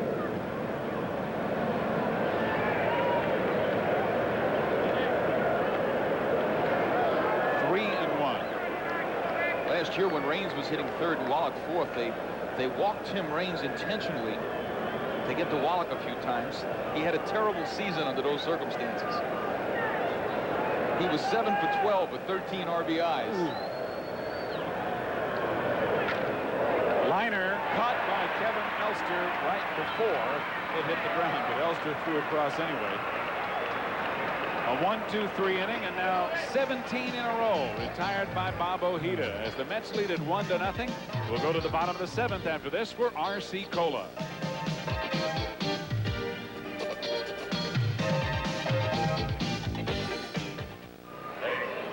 Fans, the best way to follow the Mets this season is with the 1988 official Mets yearbook, and this year's edition contains action-packed photos of all the Mets and includes a special 32-page insert commemorating Shea Stadium's 25-year history. Always a collector's item, this book contains bios and statistics of all the Mets. So to order your 1988 Mets yearbook, send a check or money order made payable to the New York Mets for $5 plus $2 postage and handling. and mail it to Mets Yearbook, P.O. Box 9559, Trenton, New Jersey 08650. Please allow 4 to 6 weeks for delivery, and New Jersey residents, please add 6% sales tax. So order your Mets Yearbook for 1988 now. The Mets at Farmland Dairies are proud to announce the return of the Junior Mets Club, now open for membership to Met fans 14 and under. Members will receive an exclusive Mets club items, including color action baseball cards, an official Junior Mets digital sports watch, discount ticket coupons for special Junior Mets club games, an invitation to the Junior Mets Farmland Dairies baseball clinic at Shea Stadium, plus much more. To join, send $6 or $5 plus 2 proofs of purchase from Farmland Dairies Milk to Junior Mets Club, P.O. Box 4777, Trenton, New Jersey 08650. Please include your name, address, telephone number, and age, and allow 4 to 6 weeks delivery. Gary Carter will lead off the bottom of the 7th for New York. Mets leading 1-0 on the strength of Len Dykstra's home run. Leading off the 6th, and Carter hits one sharply foul and by the ball girl for strike 1. Gary, coming into today, was hitting an even 300, and so far this season had an on-base percentage of 500. So he has been, I think, noticeably, Rusty, more patient at the plate this year, a little more disciplined. Well, I think the one thing he has been doing a lot when he has made his outs is he's pulling off the ball, Steve. Pulls another one foul, strike 2.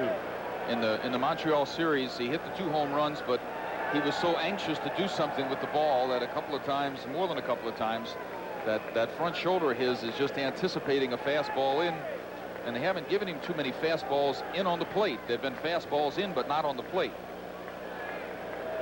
The last time up, he made an out swinging at a bad pitch. And he takes one away. 1 ball, 2 strikes. Montreal's bullpen with Andy McGaffigan continuing to warm. Activity out in the old Metropolitan bullpen, too. Right back up the middle, but guess what? Casey Candel's right behind the bag, and he throws out Carter for the first out here in the bottom of the 7th.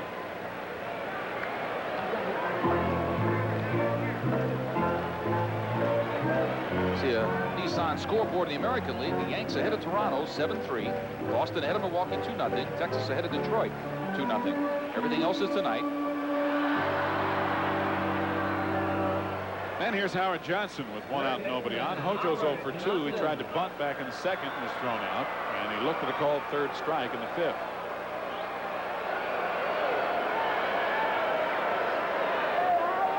And they have the opposite shift on Howard Johnson. Popped up, drifting behind the Montreal dugout. It'll be out of play in about the 2nd row. They had Casey Candel behind second base for Carter. Now they got Rivera behind second base for Howard Johnson. The old left-handers shift going on. And we'll see how the pitcher pitches him. He's going to pitch him away, I bet on it. Outfield is also shaded around. You can see Webster well over toward right center field.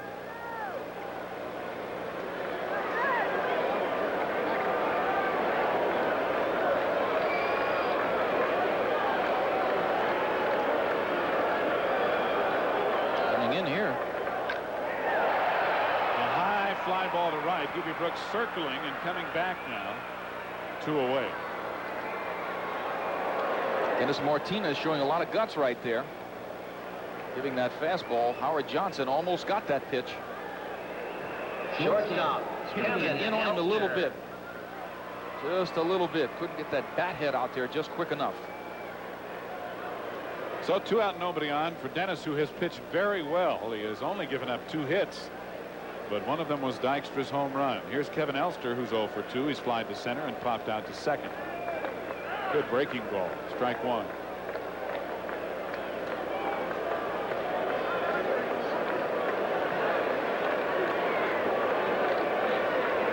Robert Buck Rogers, manager of the year. Strike 2.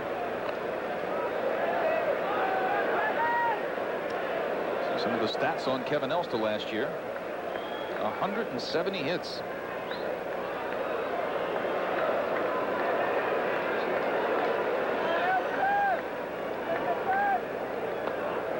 Martinez dropping down with that sidearm breaking ball, but it's low and inside. 1 ball, 2 strikes. A la David Cohn, and it was the same thing. It was a bad breaking ball.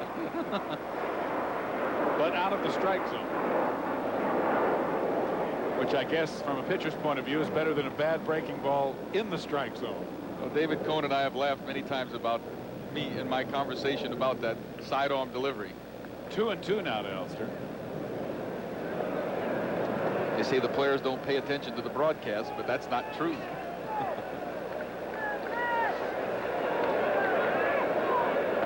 And now 3-2. So Elster, who was down 0-2, now with a full count with Gene Walter and Terry Leach warming.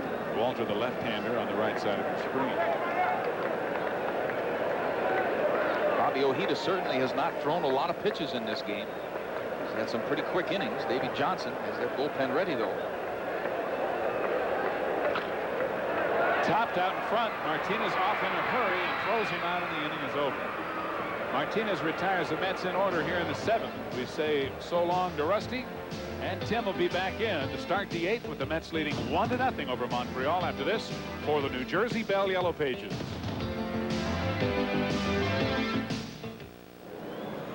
Wally Backman seated next to trainer Steve Garland. Walter's hand wrapped where he was hit by a Pascual Perez pitch Tuesday, and it's been a tough year so far for Wally. He is day to day, and we'll see how he's doing tomorrow, whether or not he can play. 1-0 New York as we go to the 8th, and once again, here's Tim McCarver. All right, thank you very much. Andres Galarraga takes a fastball low. 1 ball, no strikes. Steve Galarraga with the only base hit, the only base runner in this game off Ojeda. It's 1-0. New York on top. Fouled away, 1-1. Here in the ball game at this late stage, the bullpens start going, the manager's minds start whirling. You got a 1-0 pitching duel. And this is where the real difference between the American and National League with regard to the designated hitter comes into play. Because now there's some tough decisions. Dennis Martinez has only given up 2 hits. One of them Dykstra's home run, of course. Now Manny McGaffigan's been joined by Tim Burke in the Montreal bullpen. And with Dave Magadan and Darryl Strawberry coming up 4th and 5th respectively in the 8th inning, I would imagine Bob McClure will be gotten up by Buck Rogers, manager of the year last year. Fastball outside to Galarraga. 2 balls and a strike to Andres.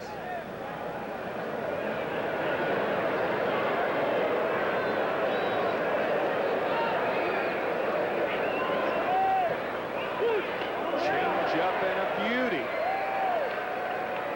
Joe Durso just in the press room, and Ralph and I were watching you and Rusty, and Joe doesn't think that he went to 3 balls but 1 time today.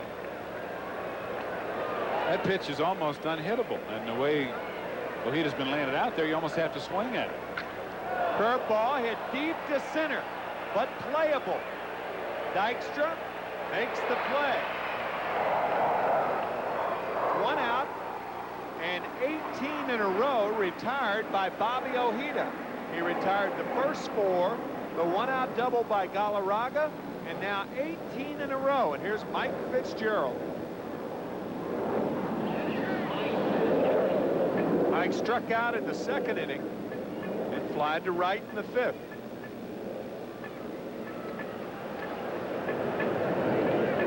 Eight chances for the shortstop, Kevin Elster, in today's game.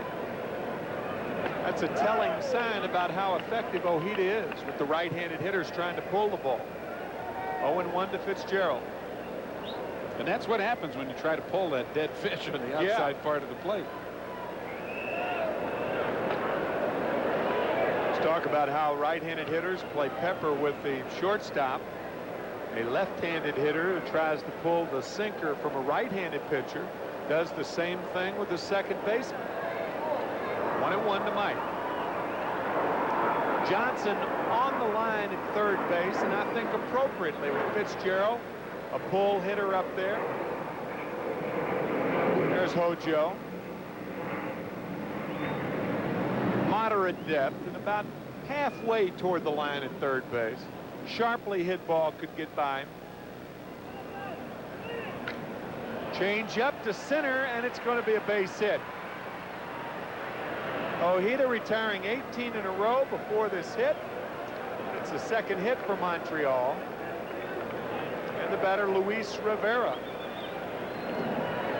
Well, a good job here by Mike Fitzgerald because he did not try to pull the ball. He tried to hit it back to the middle, and he did, getting under it and blooping it into center field. And that again was that changeup on the outside part of the plate. Shortstop, Luis Rivera. Good hitting by Fitzgerald for only the second hit for Montreal. You're in a hit-and-run situation here. Now, keep in mind, it's the third time Rivera has faced Ojeda. He likes to shoot the ball the other way. We'll see what Buck Rogers does. Low, ball one. Rivera is one hitter that Ojeda has been pitching inside to. And he apparently feels, he and Carter, that they can get the fastball by Rivera inside, and they've done it a couple of times, once for a swinging strike and once for a called third strike. Fitzgerald not running, and the changeup swing and a miss, 1-1 to Luis Rivera. Jackie Moore, formerly the manager of the Oakland A's, is the third base coach for Montreal.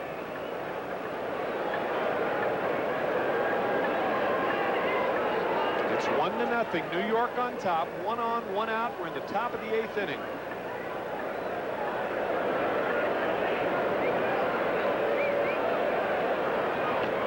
Low, ball 2. 2-1.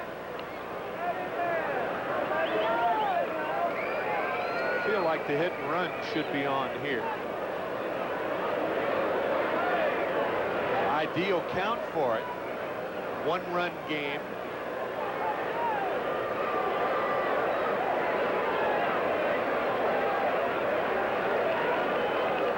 Not running.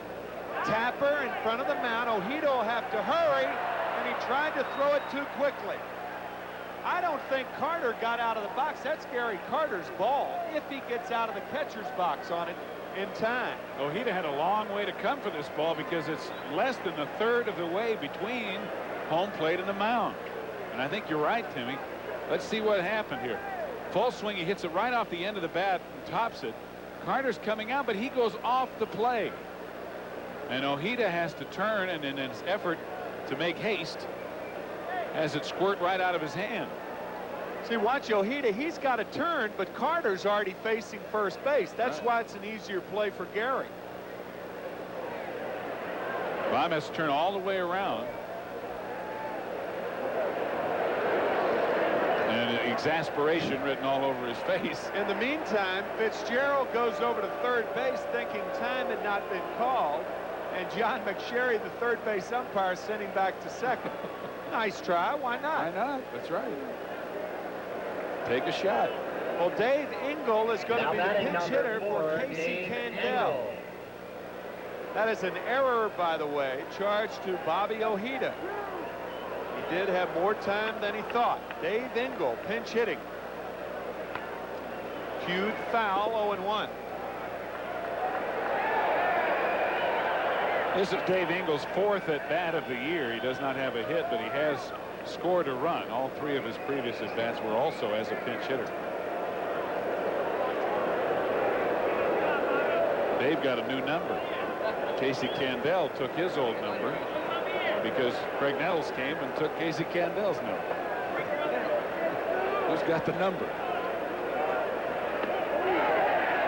A good low changeup. 2 strikes to Engel.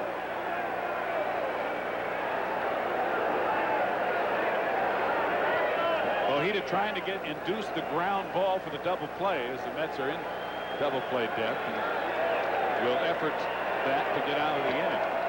And that pitch, if he hit it, probably would have produced a ground ball. Foul back right to the right of us into Fred Wilpon's booth.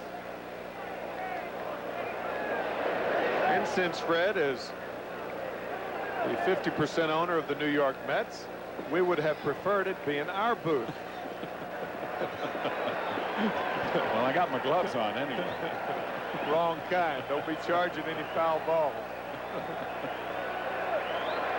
0-2. 1-0 New York. But the Expos are threatening. Fitzgerald at second base and Rivera at first.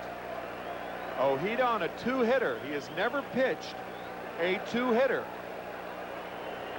His best, he has given up 3 hits on 5 different occasions. Curveball, another cue shot. Ojeda gets it. But on the play, the runners move up 90 feet. Now we'll see a pinch hitter. And it looks like it's going to be Wallace Johnson, who was a pinch hitter deluxe last year in the National League. Runners at second and third and 2 outs. Well, Ojeda's getting the hitters to do exactly what he wants to do. Beat the ball down into the ground. They're not doing a good enough job of that. We had 2 tappers right out in front of the mound that the Mets were unable to turn into double plays because of the manner in which they were hit. This time Ojeda comes off and does make the play, but now second and third with 2 out, and Wallace Johnson, who tied with Lee Mazzilli last season for the most pinch hits in the National League. Johnson this year is 1 for 3 so far as a pinch hitter.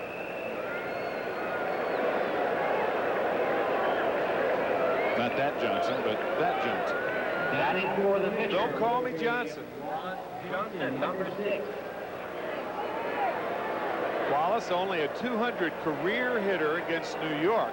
He is 7 for 35.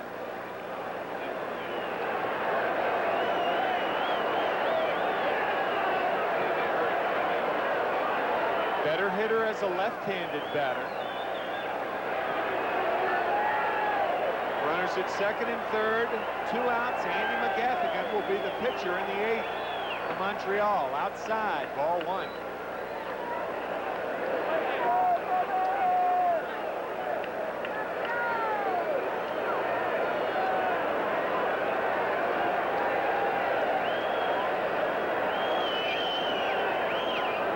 Changeup is high. Or you're in a situation with rains on deck. You want Johnson to hit the ball, but you don't want to give in to him. It's called being between a rock and a hard place, as they say. You're literally, because the rock's on deck and the hard place that Wallace Johnson's hitting. That's exactly what I meant. 3-0. The hard place is the hitter you have to deal with. He's a pretty darn good pinch hitter.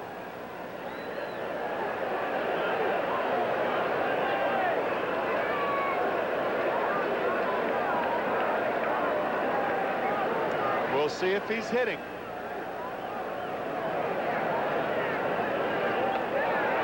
We'll never know. 4 straight balls, walks Wallace Johnson, and that walks the bases loaded. And Tim Raines, who led all of the major leagues in hitting against left-handed pitching last year, is the batter. But he's 0 for 3 today. Left fielder Tim Raines. But he's seen Ojeda 3 times.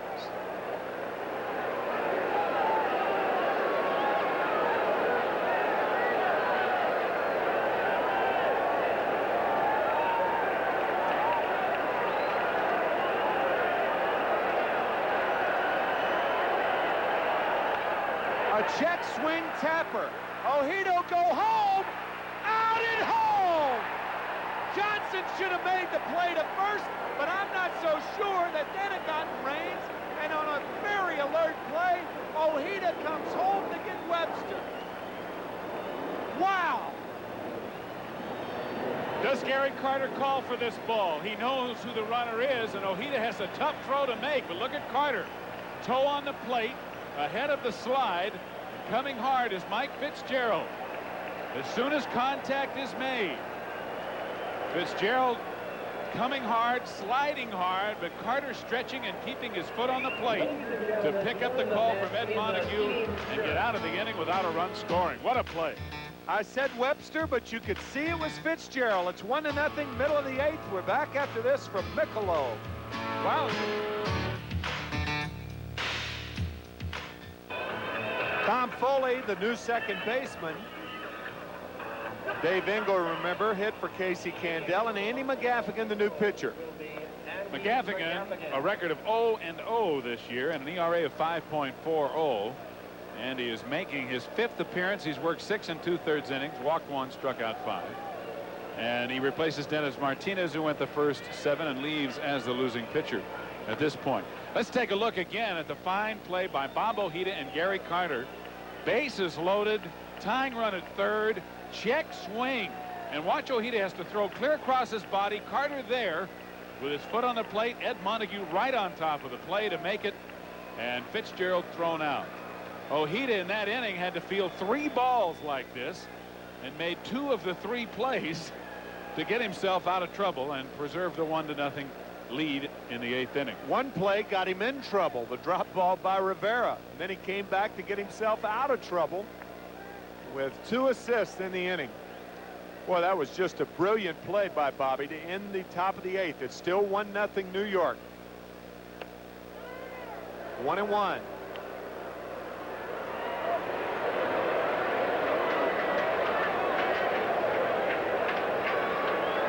Carter on a fine play. The hard sliding Mike Fitzgerald just stayed on the plate. Grounder towards short. Easy play for Rivera. 1 out.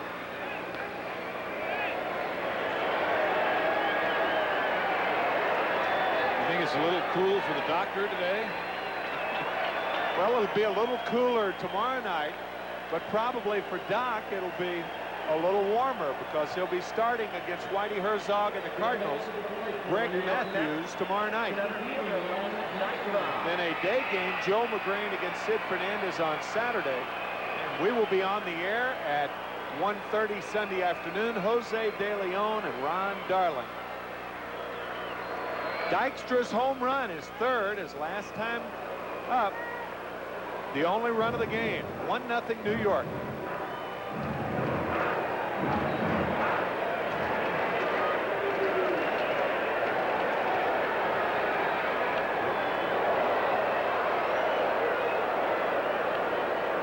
Two strikes and no balls to Len Dykstra.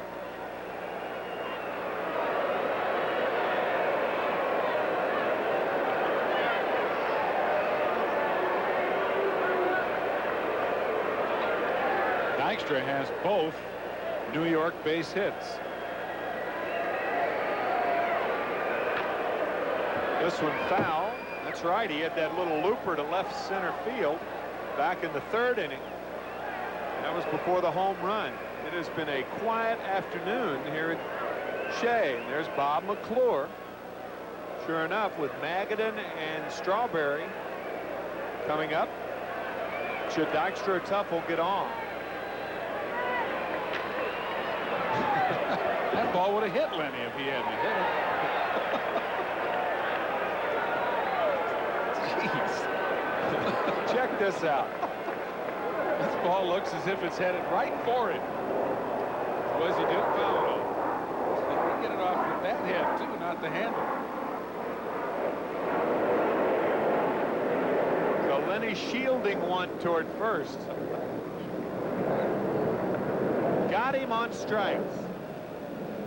McGavin comes back to get Dykstra, and with 2 out, nobody on, the batter Tim Tuffle.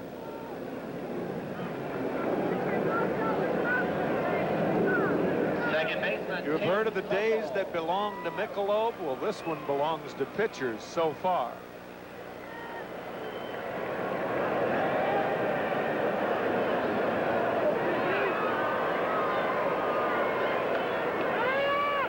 Backup slider for a strike. The Mets have had only 2 runners on in 1 inning. That was the first with 2 outs.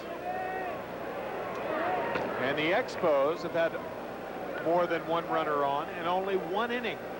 That was the 8th. Not a lot of base runners this afternoon.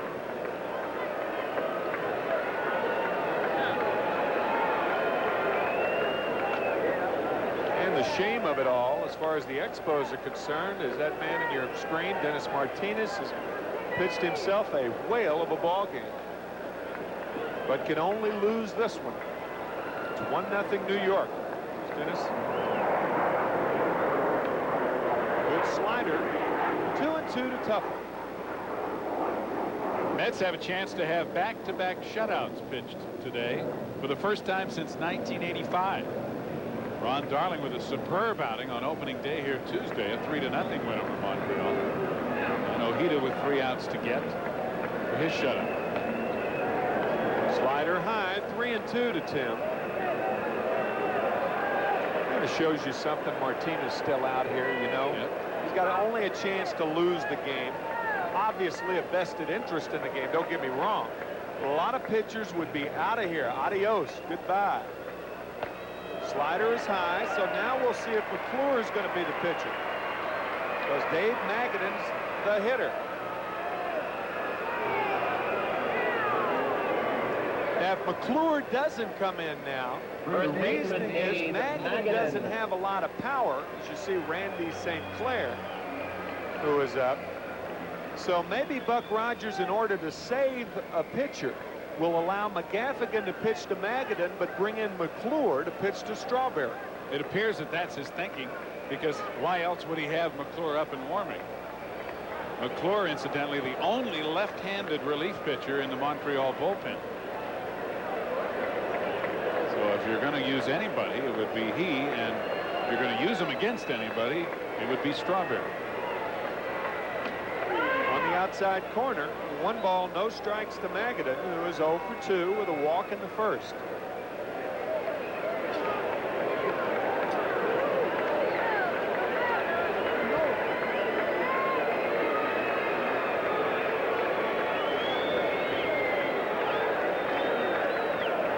I wonder if McClure would be in there with Hernandez in the game now. Interesting thought. Probably so. But Keith, of course, has handled left-handed pitching a little bit better. Strike 2, no balls, 2 strikes to Magadan. The scenario Buck Rogers was looking for, obviously, was a 1-2-3 inning. Yeah. So that he didn't even get to a left-handed hitter and not have to make that decision. And if the Expos tied the game or went ahead and they went to the bottom of the 9th, he could bring McClure in to start the inning.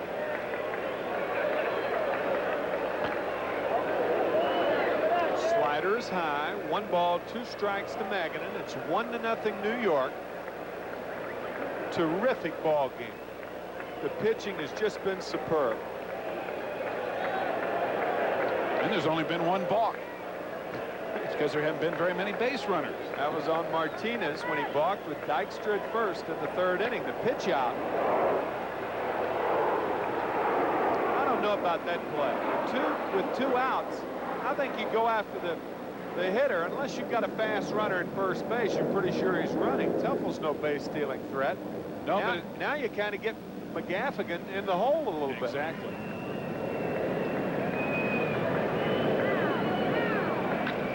Line to left. There's Raines, however. And he broke back on the ball, but then comes in a couple of steps and makes the catch. So the Mets fail to score in the 8th. It's 1-0 New York, and you'll want to be here for the 9th after this word from Crazy Eddie.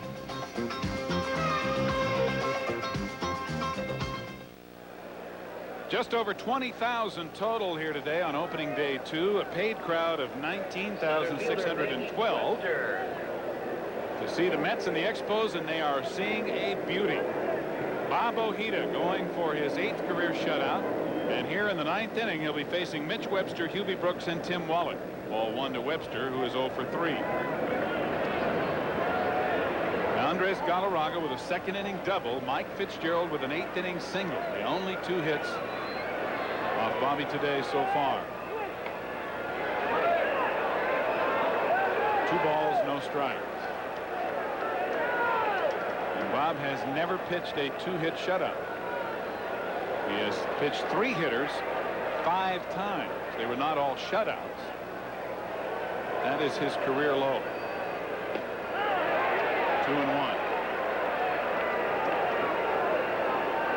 Ojeda's last complete game was back in 1986 on September 3rd when he beat the Giants 4-2 here at Shea.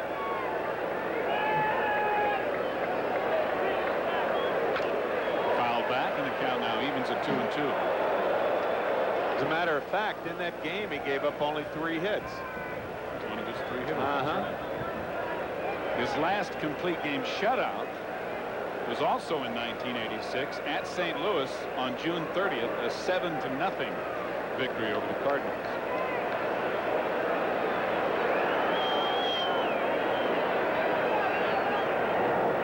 Just missed blowing away, and it's a full count to Mitch Webster.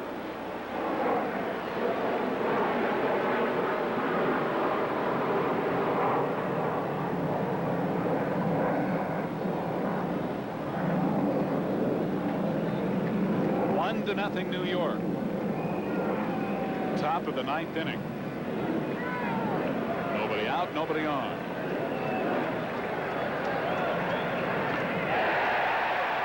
Changed up right over that outside corner for his 5th strikeout. Well, Bobby Ojeda has probably worked backwards all day long. I say probably, because in a challenge situation, most hitters would get a fastball there, but Bobby dancing with the change that brung you. That's right. Hubie Brooks takes a breaking ball low. It's that song by Sinatra, change partners and dance with me. Right. Bobby's not changing partners. And he's still dancing. I don't know who originally coined that phrase, dance with who brung you. I think it was a football coach, and I have always attributed it to Darrell Royal, former coach at the University of Texas, because he's the first one I ever heard say it. But Darrell talks like that anyway. You dance with who brung you. And Bobby Ojeda has had it dancing over the outside corner all day. Well hit to left. McReynolds going hard. Does he get it? Yes! What a catch by Kevin McReynolds. And the 2-hit shutout is preserved, at least temporarily, with now 2 out in the 9th.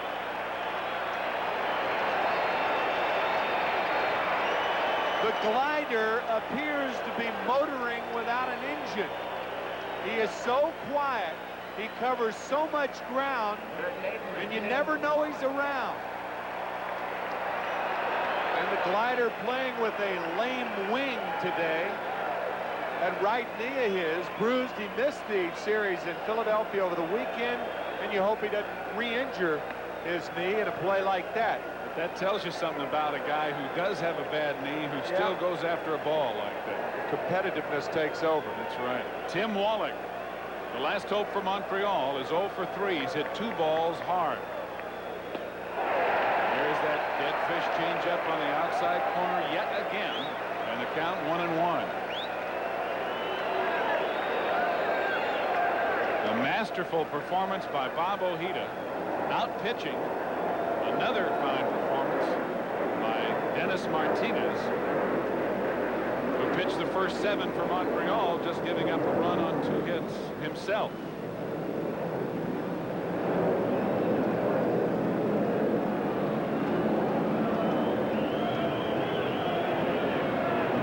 Two out of the 9th with nobody on. New York 1-0. High fly ball to left. McReynolds is right there. And the Mets win it. Back-to-back shutouts as Bob Ojeda shuts out Montreal with a 2-hitter on the heels of Ron Darling's 3-0 shutout of Montreal on opening day Tuesday. What a performance by Bob Ojeda as he outduels Dennis Martinez. 1-0 New York. And the Mets with back-to-back complete game shutouts for the first time since May of 1985, when they actually had 3 in a row pitched by Ed Lynch, Dwight Gooden, and Sid Fernandez. May 8th, 10th, and 11th. Bobby wins it. He's now 2-0 on the year, and the Mets go to 5-3 so far this season. His 8th career shutout, a 2-hitter, 1-0 over Montreal. Tim and I'll be right back to wrap it up. Ralph will be along with Kiner's Corner. I wonder who his guest will be. We'll be back to Shea after this for the New England Financial Services.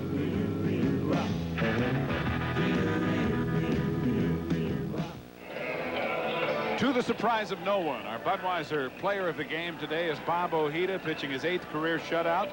Back-to-back shutouts for the Mets for the first time in 3 seasons. Bobby going the distance, giving up just 2 hits, striking out 5, and walking only 1 as he outduels Dennis Martinez and is now 2-0 on the year.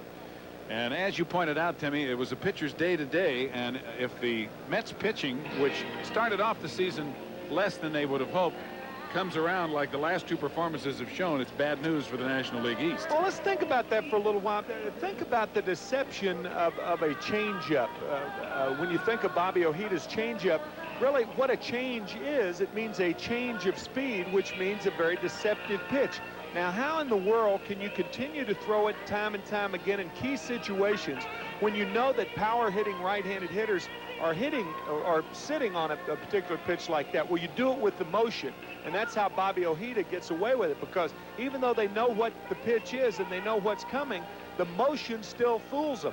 It's much like, I would think, a guy who's trying to guard Isaiah Thomas. He knows he can't go for the head fake, but sometimes you just can't help it. Boom, he fakes ahead, you go for it, and you're dead. And that's what the right-handers were doing against Ojeda today. And I think the other factor is his ability to locate the pitch perfectly. Oh, unbelievable. I mean, it's always on the outside corner, time after time, where it's on the borderline of being unhittable. I mean, you almost can't reach the ball, let alone time the speed of it. That's right. Bobby and Gary Carter both did a good job by just keeping the right-handed hitters honest enough by coming in off the plate with a fastball and then going right back out there.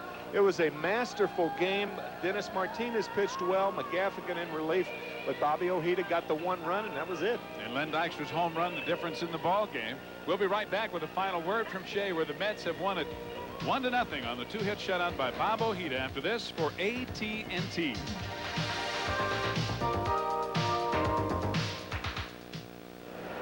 Steve Zabriskie and Tim McCarver back with you at Shea. And the other day on opening day, prior to the telecast, we were talking, Timmy, about how when a team opens on the road and then comes home, you think about the fact that the season really starts today. There are a lot of people, Mets fans in particular, who look at tomorrow night's game as the start of the season, because the Cardinals are coming in here and Doc Gooden goes tomorrow night. Well, I was going to say, because Gooden starts tomorrow night, the first time the Shea fans and the Mets fans will have a chance to see him this year perform at Shea live, and he'll be going against Greg Matthews, a big weekend series. We're back on the air when? Sunday at 1:30, right? That's correct. And Saturday, of course, the network will be here, and they wouldn't miss that for the world. No, sir. You know, a lot of people say the season is going to not only start this weekend, but how the season is going to go is going to be determined by what happens this week. And the reason for that, a lot of barbs cast toward each club's. Whitey Herzog's always good for a quote or two coming into New York. The team that he started with, the New York Yankees, and of course in the Mets farm system, and Ozzie Smith will be coming in. Darryl Strawberry, their comments about Darryl on Esquire, or Darryl the Esquire article, Ozzie with the GQ. So there's a lot going on this week. Throw another quart of gas on the fire. Yeah, right. That's what will happen. That's right. We'll be back with a final word for you. And of course, Ralph is standing by with Kiner's Corner, so don't go away. We're back to Shea after this for Meineke Mufflers.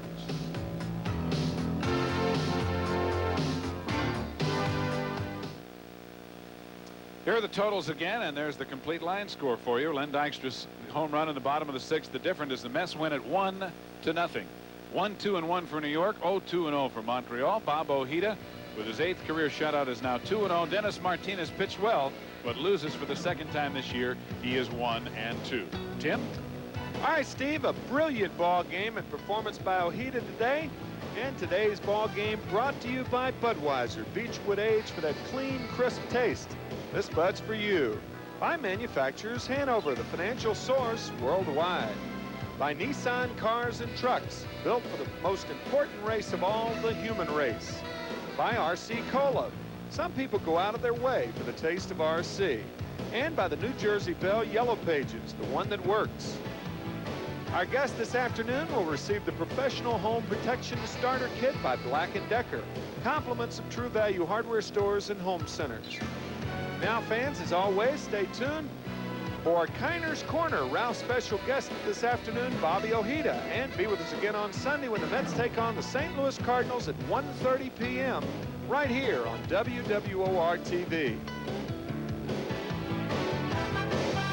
The executive producer of Mets Baseball 88 is Rick Miner. Produced and directed by Jeff Mitchell.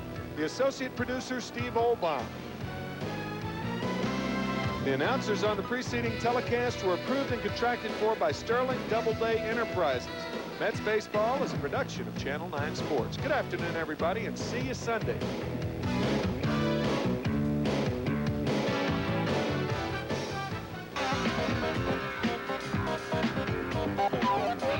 Kiner's Corner is brought to you by Budweiser. Beechwood Age for that clean, crisp taste. This Bud's for you. By Mitsubishi Motors, who invite you to come see the full line of cars and trucks. Mitsubishi, suddenly the obvious choice. And by NatWest USA, raising the standards of banking. Well, hi, everybody, and welcome to Kiner's Corner. A great day for the New York Mets as they defeated Montreal by a score of 1-0, and a great day for Bob Ojeda, who was the winning pitcher, a complete game, a shutout, and a two-hitter. And Bob, your best game ever. And we'll be back to talk to you about that ball game and look at the highlights of your action, also the highlights of the ball game, and we'll check out the scoreboard in just a moment, right after this message from Budweiser.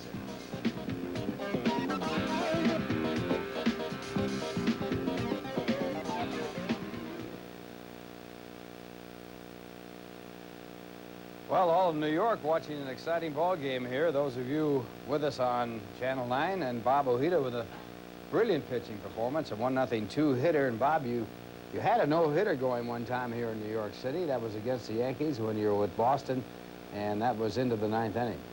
That was seems like a long time ago. God. I bet this day seems like a long time ago. Oh, this day, I'm totally drained right now, physically and mentally. A lot of thinking because it was a 1-0 ball game. You had to make all those good pitches at the right time, and there was no let-up. You had to just keep going at it. No, a game like that, one of the reasons I think they happen is good pitching, and then along with good defense. And every ball that was hit was everybody made the plays they had to. Kevin Elster had a busy day. They were short. And 8 chances. Yeah, and then there was 2 key parts of the game. One was that 8th inning, and I think one was the 9th inning when Matt caught that ball out in left field. But he gave up a hit to Galarraga, a double that bounced over the fence in center field. Might have been caught. A little bit of, well, Lenny got turned around out there. The ball really carried. Yeah. It got up there. He spanked it. He's so strong, and it just really carried, floated a long way. And, of course, this was your first complete game since coming off the operation. You felt good about the operation even last year when you came back at the end of the season and pitched just a little bit. Yeah, when it happened, when I went down with the injury, I thought I was the only one who knew, but I thought maybe my career was over. It was pretty serious, and it felt pretty bad for a while. So to come back and this year is big to me. It's important to me. And this game today, it'll sink in later on. I'm just too darn tired right now to enjoy it. Well, let me ask you about the controversy. Now, in spring training, you were called for a lot of balks. And pitching in a 1-0 ball game and situations where you could balk a runner-up, was that on your mind at all? Sure. Yeah. Unfortunately, it was. Not so much doing my thing as pitching and playing the game and concentrating on the hitter, but I had to, a little part of me was thinking, and I even had a couple of the guys remind me about the balk. So that took away a little bit. That bothers me. The little nitpicky thing like that could cost, it didn't cost me today, but it could cost maybe a teammate some other time, and that does bother me. The whole rule bothers me. It's a tough rule, and there's the question about the rule and the enforcement of the rule has always been there, and the thing is, if you try to deceive the runner by balking, that's different. There's some people some pitchers who legitimately try to trick the runner, but now everyone, the entire major leagues is being penalized for maybe 3 guys who have a real borderline move to home, and that's what's annoying, that's what's bothersome. And it's not a new rule, you know, we always been in there 1,000 years, but it's new. Let's pick this one and enforce it to the letter. That's what's annoying. Back in 1963, they did the same thing. They tried to enforce the balk and did for a while, and Bob Shaw had 5 in one ball game, and then it sort of, everybody complained so much it sort of disappeared, and now it's back again. Yeah. Well, let's take a look at the inning that was the inning in the ball game as far as you're concerned. After a long fly ball to center, good play on the ball by Dykstra. Mike Fitzgerald comes up, and this is the 8th inning. The Mets are leading 1-0, and that's a blue hit to center. Puts a time run on first base with 1 out. Yeah, things got a little hairier after this thing. This is a key play in the ball game. You got an error on this, but I really think it was a base hit. That's a nice throw, huh? That's your worst throw of the game right there. Now right here, another good play. This was a big play, this play here at this time. Because it not only would have been another guy on, but it would have been back-to-back plays that I directly didn't make, and I think that would have really annoyed me. Now after walking 4 pitches, here's the big play of the game. Yeah, this right here, when I saw it hit, I caught the runner out of the corner of my eye. I saw Haji next to me, and I knew the only play was to kid and let it go. And God darn it, I was so glad when I saw that right hand come up and help. Well, that play was the only play you had. Raines hit that ball. You couldn't throw him out at first. And the one question I would want to know right here is the fact that did you have that play in mind before the pitch, or it just come up? Well, all the time, in order to be in the game, you have to think, if this ball's hit to me, what am I going to do with it? If it's hit, and then the years of experience you have to realize, you have to know who's hitting, who you got on third, who you got on second, where your defense is going to be. It all just clicks in an instant. And when I fielded that ball, all that just fired right through there. I said, the only place is home, let it go. And Kid was watching. There's a time when I think a catcher could maybe stand there and be watching first base for the throw, watching the pitcher nonchalantly, but Gary was heads up and stayed on the bag and made the play.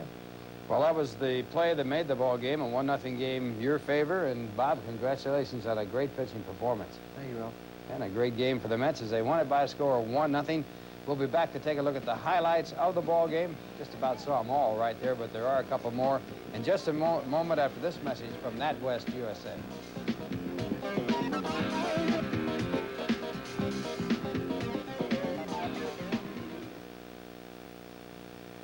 Well, the Mets winning 1-0, their second shutout in 2 games. Of course, Ron Darling had pitched a 3-0 shutout against Montreal, and the Mets winning this one by a score of 1-0. The highlights of the ball game, well, it was that kind of a game for Bob Ojeda. As we see what takes off here, Ojeda takes off on this play and ends up with a crash landing. Ground ball to first base on a check swing. And Magadan is throw to Ojeda, and Ojeda has to reach back to take the throw, stays in the bag, and doesn't get hurt. That was Candell who hit that ball. Now in the bottom of the 6th, the only run of the ball game, Dykstra with a home run off the facade in right field. And that gives the Mets a 1-0 lead. Third home run for Lenny Dykstra this year, and it was enough to hold up for the Mets victory. The top of the 8th inning with the bases loaded. This is the play of the game. Bases loaded, check swing, ground ball out toward third. Ojeda throws home to Carter for the force play, and that ends the inning. If that play had not been made, it would have been a tie ball game, and who knows what would have happened. Right here at top of the 9th inning, Hubie Brooks lines at the left. A great play by Kevin McReynolds as he comes up with it. And that kept Brooks off the bag, and the second out of the inning. And then in the top of the 9th, the dangerous Tim Wallach at the plate. And Tim Wallach, who had 123 RBIs last year, to set a club record, flies out to left field. And again, McReynolds comes up with a catch. So the Mets win it by a score of 1-0. And Bob Ojeda with a complete game shutout. And the Mets swept the series 2-0. So a real fine pitching performance out here at Shea Stadium. We'll return to check out the scoreboard, the Mitsubishi scoreboard, in just a moment, right after this message from Mitsubishi Motors.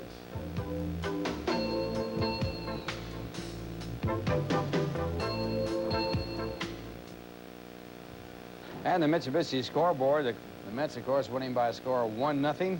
And the Mets now with a record of 5-3 in other games in the National League.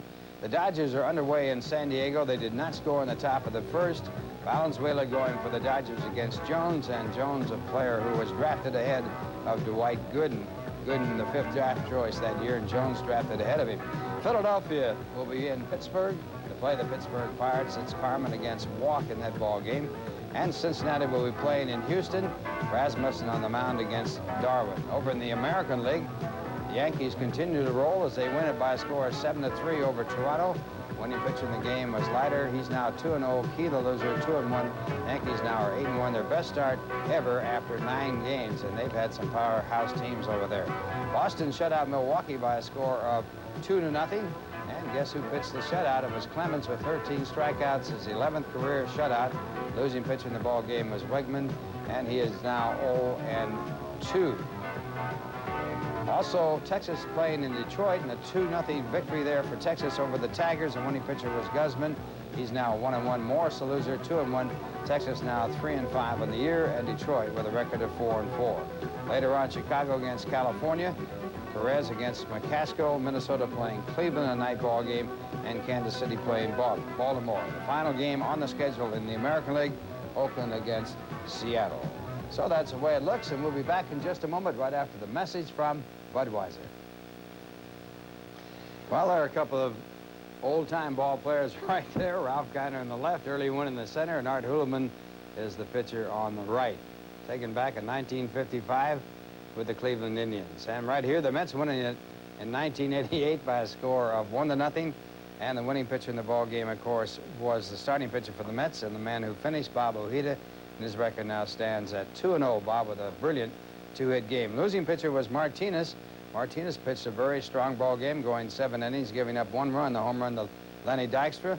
And the Mets giving up only 2 hits, and also Martinez and McGavigan giving up only 2 base hits. Once again, the play of the game was back in the 8th inning. Bases loaded in the 8th inning, 2 men away. One of the fastest batters in baseball at the plate, Tim Raines.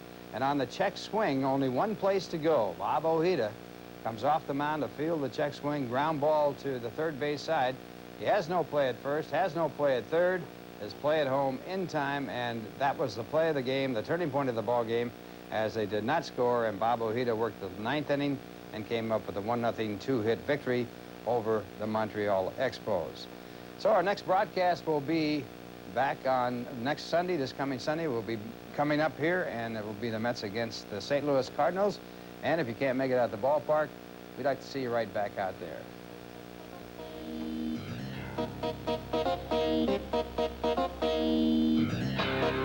Kiner's Corner has been brought to you by Budweiser.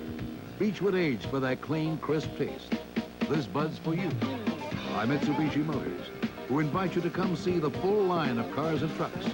Mitsubishi, suddenly the obvious choice.